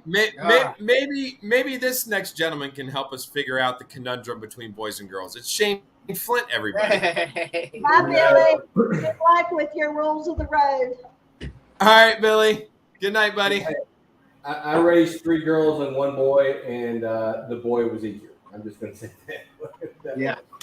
Okay. Yeah, we have the definitive answer. I'm screwed no matter what. I'm outnumbered, and I'm just going to accept that. So I'll just keep going fishing. Doc. My girls were back to back to back. So when they were teenagers, they were 13, 14, and 15. So it was rough. Hey, I just wanted to show a hostage video. Proof that this is alive. Yeah. Yes, look at there. So Everybody watching doesn't know that's the traveling tackle bag. Yeah, traveling tackle bag. I just got the items that I'm going to put in it tonight when I got back from fishing and came in. So I've got to film that tomorrow. Ted, I'm going to try to get this out to you Monday. Okay. I've got to go to California next week. Okay. For work, which sucks. But, that's no problem because I actually have this weekend I'm not fishing. Next weekend I'm not going up to the lake. So my fish are gonna get handed in like next week, and my sons will get handed in for what I got. And then the 29th and then the 1st and 2nd week of August I'll be fishing. So if I have that bag like by the end of July, that would be great because I'll be using it then. So no worries. Yeah. It'll be perfect timing. There is no time limit on the bag. It is there for you to enjoy and fish and record. That's what it's there for. I know. I'm going to make a good video with it, definitely. Yeah. I've got. My goal was to catch different fish with different things. I got that. It's not a lot, but I accomplished that goal. I won't spoil the episode, but all I need to know, Shane, is there any big white hair jigs in that thing? You'll have to wait and see. I have been waiting for the things I'm going to put in the box. I actually put another box in there. I was shocked at how many plastics were in there. So kind of rearranged it a little bit. Well, that's the thing. I don't think that I'm going to add any of my plastics in there. I don't know yet. I might throw a bag or 2 in there just to put them in there to say I put them in. But I'm going to probably add something different to it myself. Yeah. Sorry, I had to laugh at Joe's comment. 7 months is 7 a bit months. long. Yeah, I got a 7. I got to leave. I'll do it in 6. How's that, Joe? Okay. Hey, as long as you're within that time frame. Because I stopped fishing in August, like the middle of August, I'm done, and then I start doing my hunting stuff. You know what I mean? Yeah. So I'll have it for 3. I'll have it probably for a month. So I'll be able to do stuff within it, and I'll probably have it for a week or 2 weekends or something, and then I'll make my video with it and I'll ship it out to the next That'll person. be great. Now, Ashley and Justin. do we have a list? Hey, Ashley and Justin. Do we have a list of where it's going to, or I could send it to anybody, or what? You choose. Anybody? Well, kind of, we'll discuss it, you know, maybe talk with John about it, you know, maybe text with Coastal Fever about it, and you know, kind of get it out there, and let's kind of get a feeler to where it's going and what they may want to do with it, and to where they might possibly go with it. Is there anywhere we don't want to send it? No, I can't think of anything, or no place. Yeah, anybody that wants to do it. I know Laura the Explorer wanted to do it. Okay, well, if anybody wants it, did just she? email me. Okay. Just email me, and I'll get a list of people, and maybe I'll do like a live drawing, and then I'll send it to whoever wins or something like that. Good idea. So if anybody wants to get the tackle back, I was going to say that, Joe, but I didn't want to say that. And I'll put it up. Yeah, Because well, I don't so think what I'm going they to do is when I get the bag, when I'm ready, as I'm using the bag, I'll put a post out in community tab, or I'll make an announcement, and I'll say or right now, if anybody wants it, email me, go to my description of my video, or make a comment in the video. Maybe I'll make a video. Maybe the tackle bag video, I'll make a comment in there where it goes, or email me, and then I'll do a raffle, like a drawing, and I'll send it to whoever wins that. Definitely check with Laura, because anybody that has asked personally that they want the tackle bag, I feel like ought to get it too. Okay, that makes sense. Laura has asked. I'm trying to think of people within our community that haven't had it, that have, you know, that were very involved just watching the videos. Has anybody heard Show Me Creeks? Has anybody talked to him at all? Because he was the originator, correct?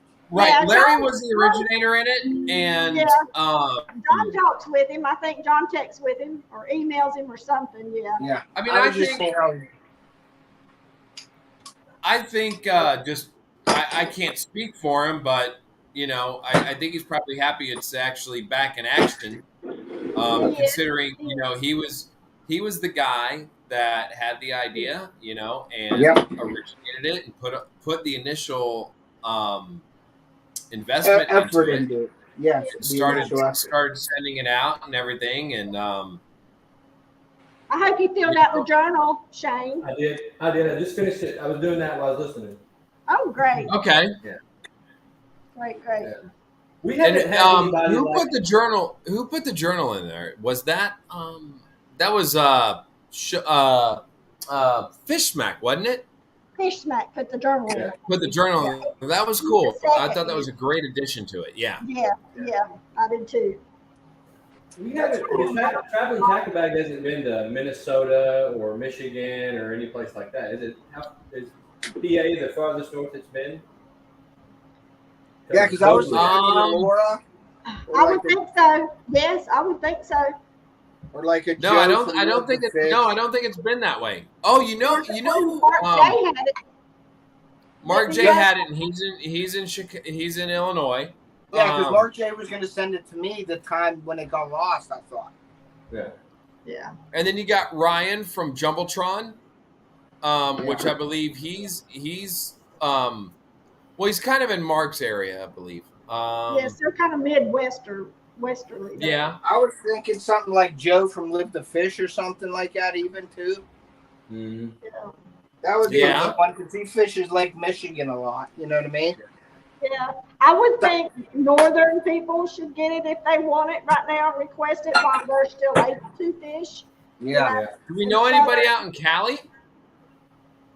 I've got several folks that follow me out in Cali, but I don't know if they'd be willing to take it or not.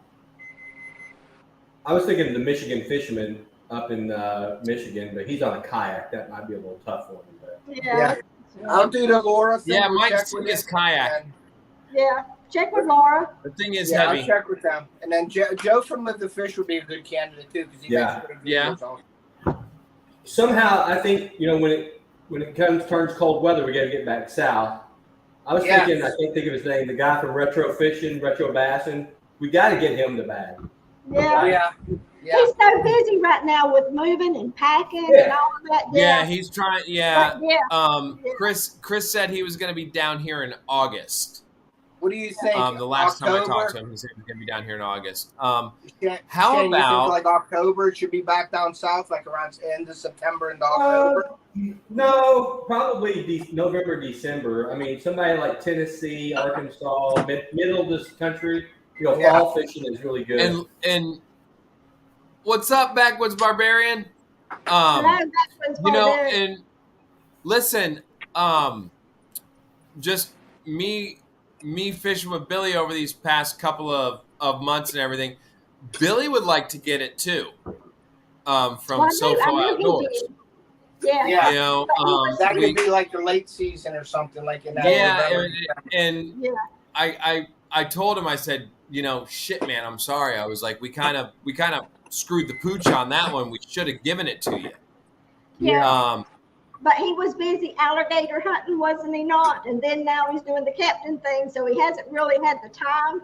But and then he was doing, and then I think at that time he too was doing the duck hunting as well, because come a certain time of year, Billy's duck hunting that, definitely when it makes it back south. Because I have on the list. The PA thing for me too. Like any Finn just popped in, he'd be another good candidate for it. Something like that. Yeah. Oh yeah, he's catches so many different species of fish too. Yeah.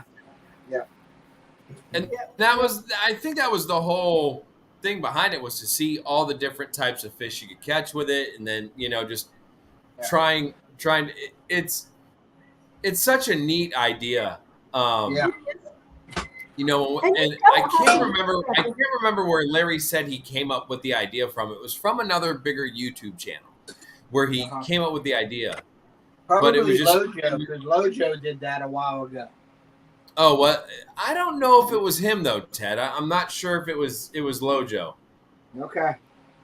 But it was a bigger. Maybe I'm wrong. I don't know. I don't watch those. I know guys, Lojo did one.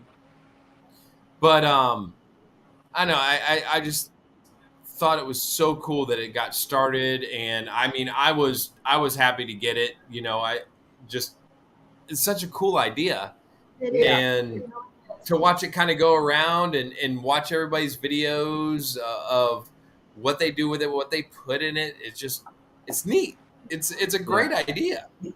We're going to have to really think about it at some point. It's getting tight. I mean, it's getting full. Well, it has to cost $200 to send out by now, don't it?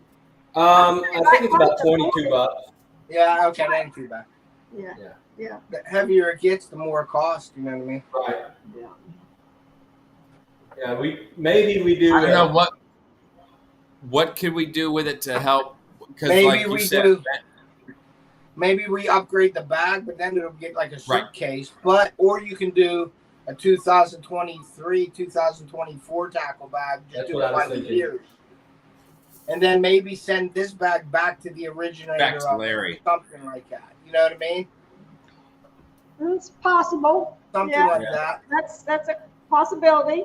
Ask him if he wants it back, or could we do like a random drawing and that would be awesome. Channel get it and start it back. I would like to see the journal stay with it though. Yeah, absolutely. You know what we could do? We could do this. We could do a donation for the bag and do like a auction for it and then donate it to some charity.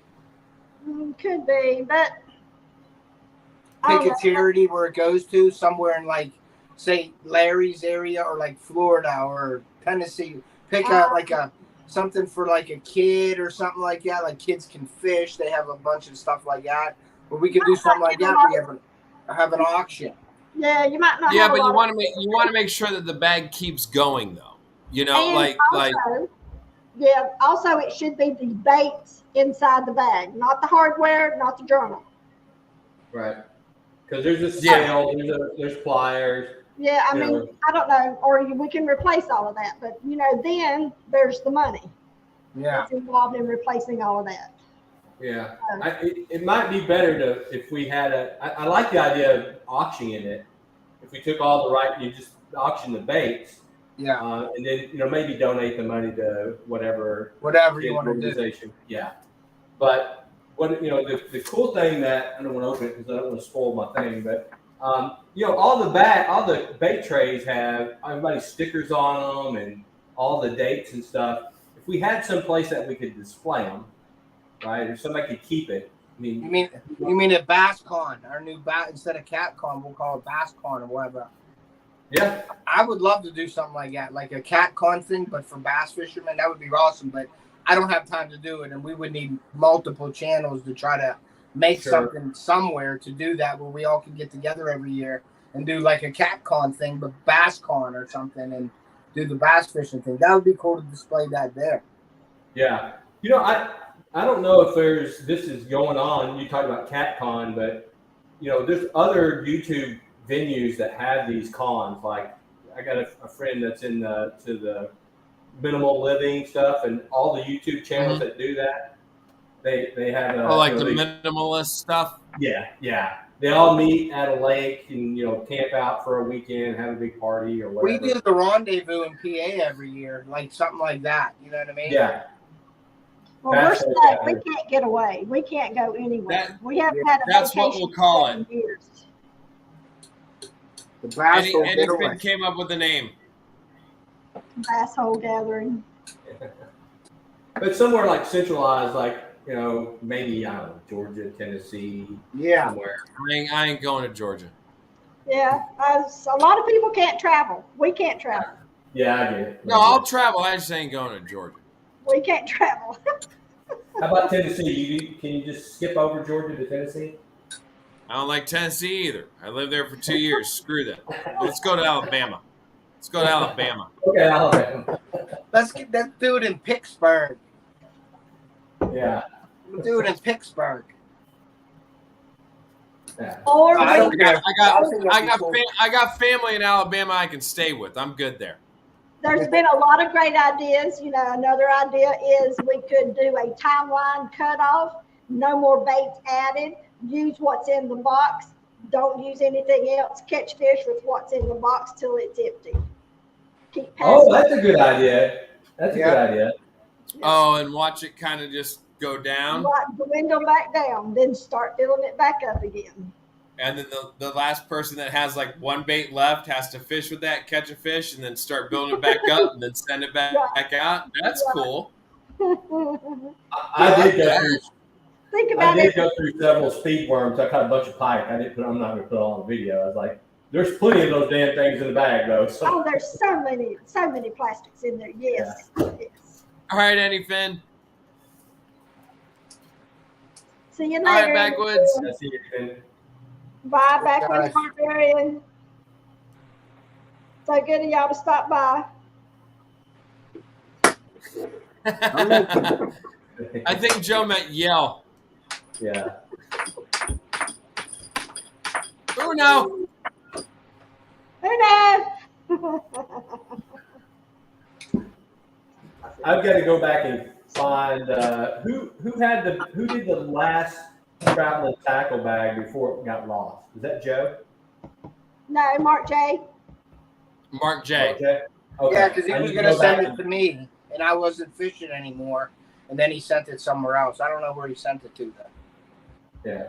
I just got to go copy all the YouTube channels that have done it out of his comments. Yeah, I would start at Mark J and then go to Norm G. Yeah, because because Mark. Norm G in there. Because nobody else made a video after Mark J. After Mark. So what should I do with it? Except for Norm. Norm was the newest one. So it should be Mark J first, then Norm, then Shane, then me? Yes. Yeah. Okay. So all you need to do, Ted, is just copy my, I'll put all the bag listed. Yeah, I'll copy and paste yours and then add my, I think Joe has a list as well. Yeah, that's exactly what I did with Joe's. When Joe came up and brought it to me, that's what I did with Joe's, and then I added John and Lydia's when I gave it to them, and then I added Rob's from that Shiner guy when he got it from them, and then Rob sent it to Mark. Right? Correct? Right. Correct. Yeah. And then I added that one, and then that's where it stopped. Completely. So so we're gonna start it up at Mark J. Everybody has Mark J on it, so I'll just copy what's there on Shane's video, and then I will go back and add mine and whatever, any of my stuff in there. Okay. Yeah. Makes sense. Yeah. Unfortunately, Norm G, he did a great video, but he didn't add everybody in the comments, and then he didn't name it the travel and tackle bag. So yeah, I'll probably tag everybody in it too. You know what I mean? Yeah. I think he was kind of caught off guard with that one. Yeah. And like John said though, we kind of screwed the pooch on that one because we never told him that he had to label it traveling tackle bag. Right. Yeah. So and if you've watched Norm G's stuff, he's a little different. Yeah, he labels his stuff very differently. It's more for search. It's so, you know.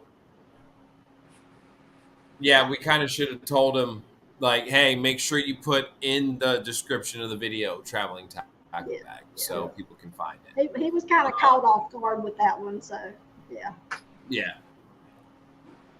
So I'm anxious to see this color I made. I added all my extra plastic in one bin, so I'm melting it down now, and I'm making orange firetails for it. So I'm going to see what it comes out to be here in a second. Black. No, it's actually not right now. I just mixed it. It's not. Doodle brown. It's more of the green. Doodle brown. I saw the tail, the orange. That was pretty. If it's green, Ted, you got to add some red flake. There is red flake in it, definitely. Oh yeah, okay. I think he's already got you. Every color flake way that I ahead of got you. in. Yeah. I'm gonna do it right now. I think it's ready to shoot. So we'll see. It's more on like a minty green side. I didn't put any black or dark colors in it though, too. All right. So we're gonna see right now. We'll see. It's more of a greenish. We're all waiting in anticipation. Yeah. You gotta wait. You gotta wait 3 more minutes. Concoction. I So, think there's Lydia, every color glitter in it. I know you can't fish these down in Florida. That but is. Boy, these things catch big bass. Yeah. Wow. And snook. Yeah. And weeds. Yeah. Yeah, you'd be catching weeds with this thing down in Donkey Land. Yeah. You'll catch some peacock bass down here with that too. Yeah. I was so impressed with Shane's video with that hair jig. That was unbelievable because I fish a lot of points for smallmouth, and he was fishing because I even sent him an email where I said something. I said, "Hey, what are you fishing? Humps or whatever?" And he told me where he's fishing. So I'm gonna try the hair jig, even if it's not in the tackle bag. I'm gonna go get some hair jigs and make them, and definitely fish them. Yeah. I hooked one the other day and I broke it off at the boat. Heartbreaking. It was solid double digits. I bet that would be good in the coastal too, out in those waters. Oh yeah, absolutely. That'd be good for striper too, probably. Yeah, this is a popular striper technique. These big white hair jigs. So. Yeah. Oh, dude, those things are great in the surf for snook and tarpon and jacks. Oh yeah. Yeah. Hey, do you know anything about Hermosa Springs, Doc? Mm-hmm. Yeah. We may What try about to go up there, do some red fishing. That's about 3.5 hours away, almost 4 hours away. You know where we should try to do for some red fishing? Besides that, Mosquito Lagoon. Yeah. We've heard about that one. Yep. I never went red fishing. I'd love to do that. Oh, Ted, Mosquito Lagoon is like the spot for redfish. Like, really? That's on the East Coast. Yeah. Okay. Yeah, that's catch and release only right now. Mm-hmm.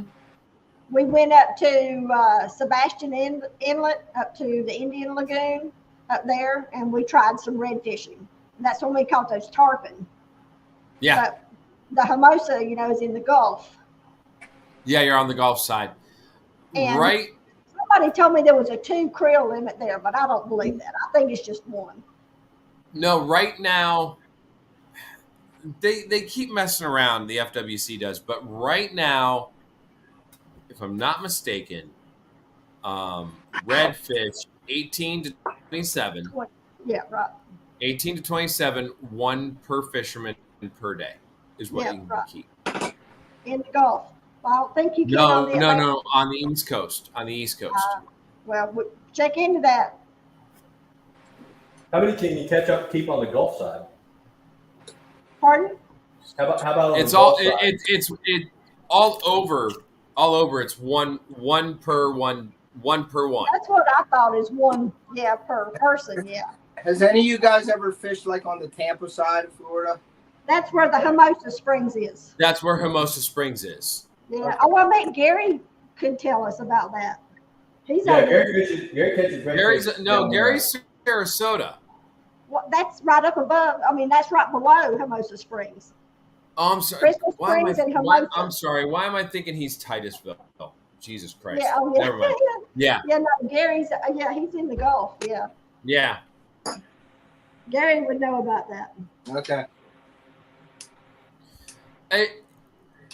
They keep messing around with things, and now the FWC is talking about like coming up with this extremely convoluted set of rules for keeping redfish, for keeping snook at certain times of year,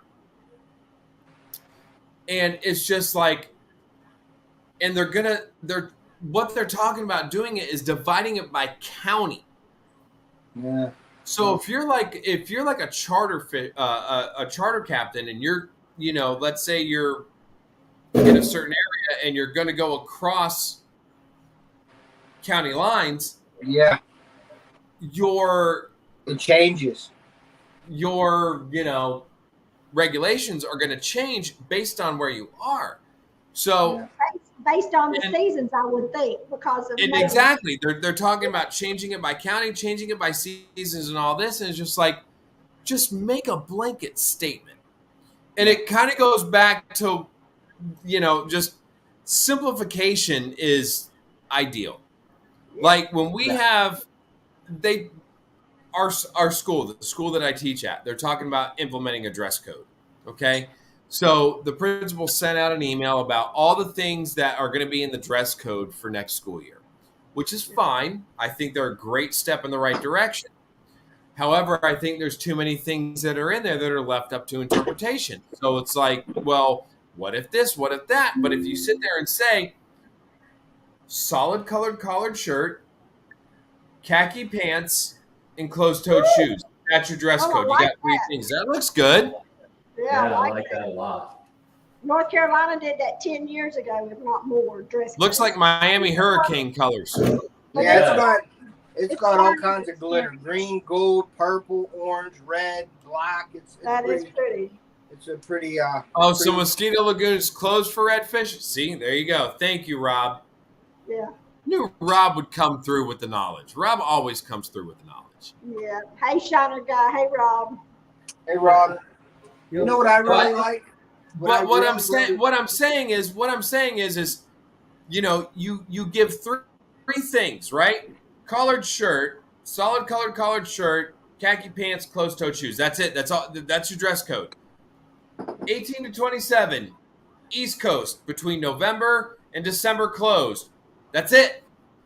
Nobody has to think about it, and you've got a regulation. You don't do this for this county, this for this county, this for that county. Just leave it alone.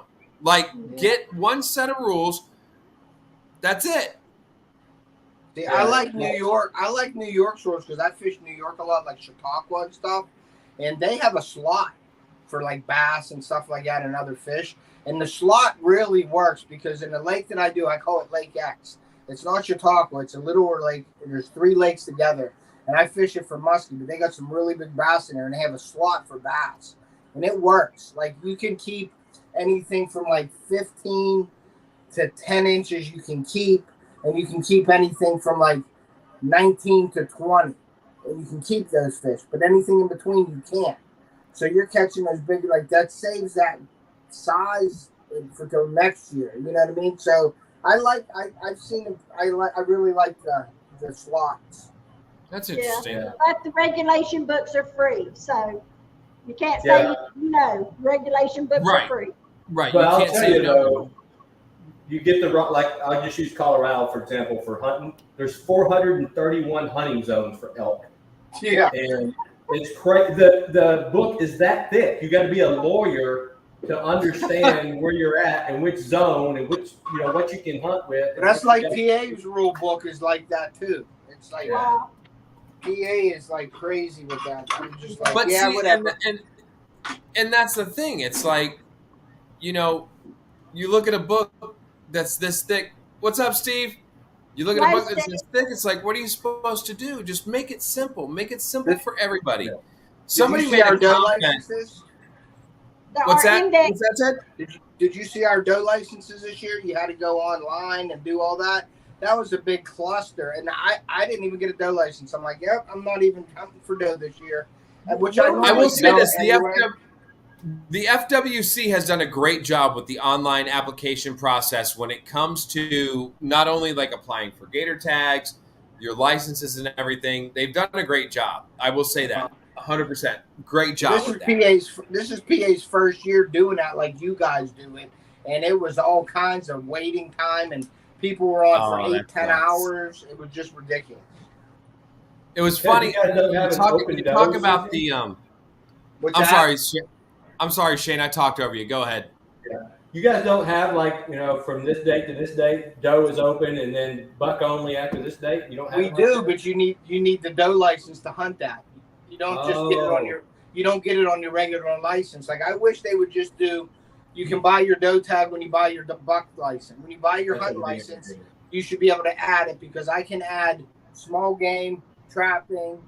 I can like fishing licenses. I can put my trout stamp on there. I can put my Erie stamp on there. I can do all that, but they don't do that for the hunting. And I'm just like, why don't we just buy it everything over the counter, and the computer can tally up how many doe licenses, and if there's a limit, then it just stops selling the doe licenses after that in that counter.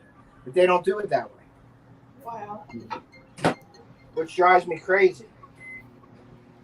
Yeah, it was funny. We were.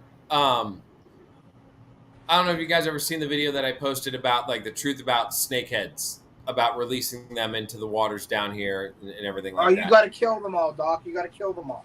Yeah, of course.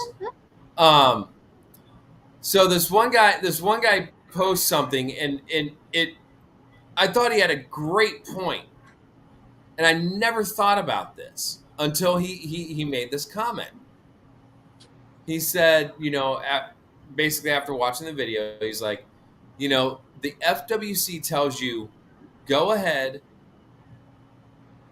keep whatever snakeheads you want. No limit, no nothing, no size, no this and that. Out of the same canals that you're catching bass and all this other stuff out of, right? Yeah. However, they put a limit on how many bass and the size of bass you can catch because they're concerned about the mercury content. But yet you're catching snakehead out of the same water with the same mercury. And he made that point, and I was like, they're not worried about the health portion of it. They're worried about getting the fish out of it. Right. Yeah. And he made a great point. I was like, oh my God. I'm like, dude, nail on the head. What an amazing point. Like, phenomenal. It's like they're picking and choosing what they want. And it's just, he called out their hypocrisy. And I was like, dude, spot on. But there is a disclaimer in there that tells you about eating fish with, and not eating fish and how much you can eat. Yeah, how much you can eat a month and all that stuff. Right. They do with us too. Yeah. So that's why I'm catch and release only. Yeah. Catch and release only. But I get it. People like the crappie and the panfish and all that to eat. But if you limit it, like up here, walleye and perch are a big thing up at Erie. And they catch 8, 10, 12-pound walleye and they're filleting them, eating the cheeks. And I've eaten fish like that, but I'm not a big fish eater. I'd rather I'll buy like cod at a restaurant or something, but like walleye and stuff, I'll go to a party and they're deep frying walleye and I'll have a few pieces. That's it. But there's a limit on like how much walleye you can eat a month, they say. Yeah. Yeah. Yeah. Yeah. I Any guess fish that everything takes a in long I guess, time I to guess grow. everything in moderation, Yeah. right? Yeah. Yeah, I mean, exactly. I mean, too much broccoli is bad for you, I guess. You know. Exactly. It is. Too much everything is bad for you at this Not point. bacon. But Not bacon. Not bacon. That's if what you it is. trust your government, which Yeah, I trust Oscar Mayer. that's the problem. You don't know what's there real and is what's not no real. such thing ever as too much bacon. There is no such thing. And if you disagree, I will fight you to the death. Yeah. And I will slap you with a pound of bacon in your face Do as you a actually weapon. do you actually believe the labels anymore by the USDA? I mean, do you really believe what's in? I mean, who knows? Yeah. No. You're going to eat Nope. bacon anyway. The USDA, the CDC, the FCC, the no. Yeah. I don't believe any of them. Like, what's in it? I don't know. Well, okay, read it. Well, do they really put everything that's in there in it? Do they not? Do they add? You know, who knows? Just maple. Exactly. Don't put maple in my bacon. I don't. I see. I'm not a maple bacon guy. I'm a bacon guy. That's it. I don't I like do hickory bacon. smoke, apple smoke. And I'm not a maple sausage guy either. I don't like maple sausage. Yeah, No. Only on my See, pancakes. I do not like maple anything on my bacon. Don't get that maple shit away from my bacon. I want bacon. I want bacon. But I can do regular sausage and swirl it in my syrup and eat it. But I can't have the syrup in the sausage. Yeah, when I see, eat I'm it. not a fan of that. But then again, I'm not a fan of sweets. I don't like.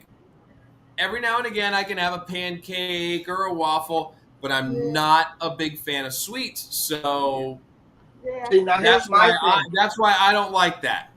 Here's my thing with sweets. When I was out partying and hanging out in my younger years, I never ate sweets because I was drinking with my buddies and all that. So I never had a craving for sweets. I stopped drinking 6 years ago, whatever, and I love sweets now. Yeah.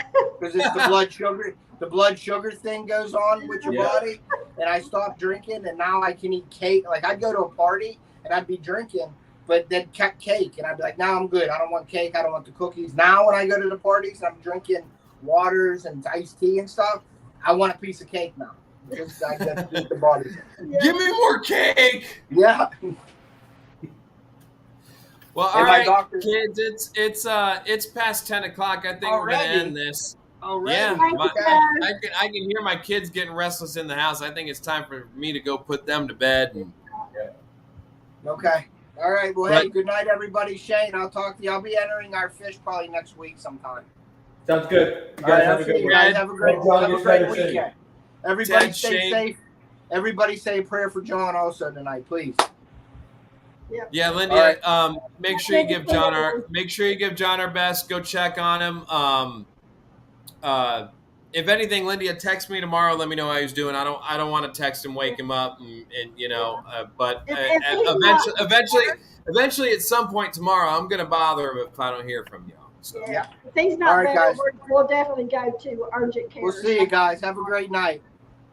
All right, Ted. Good night, buddy. Linda, make sure you let me know what's going on, or I'll reach out to you tomorrow at some point to see how he's doing. Okay. All righty. Take care. And hey, listen, you did great. You did great on the solo trip. I love it. Bye. All right, Linda. Good night. Give John my best. Okay.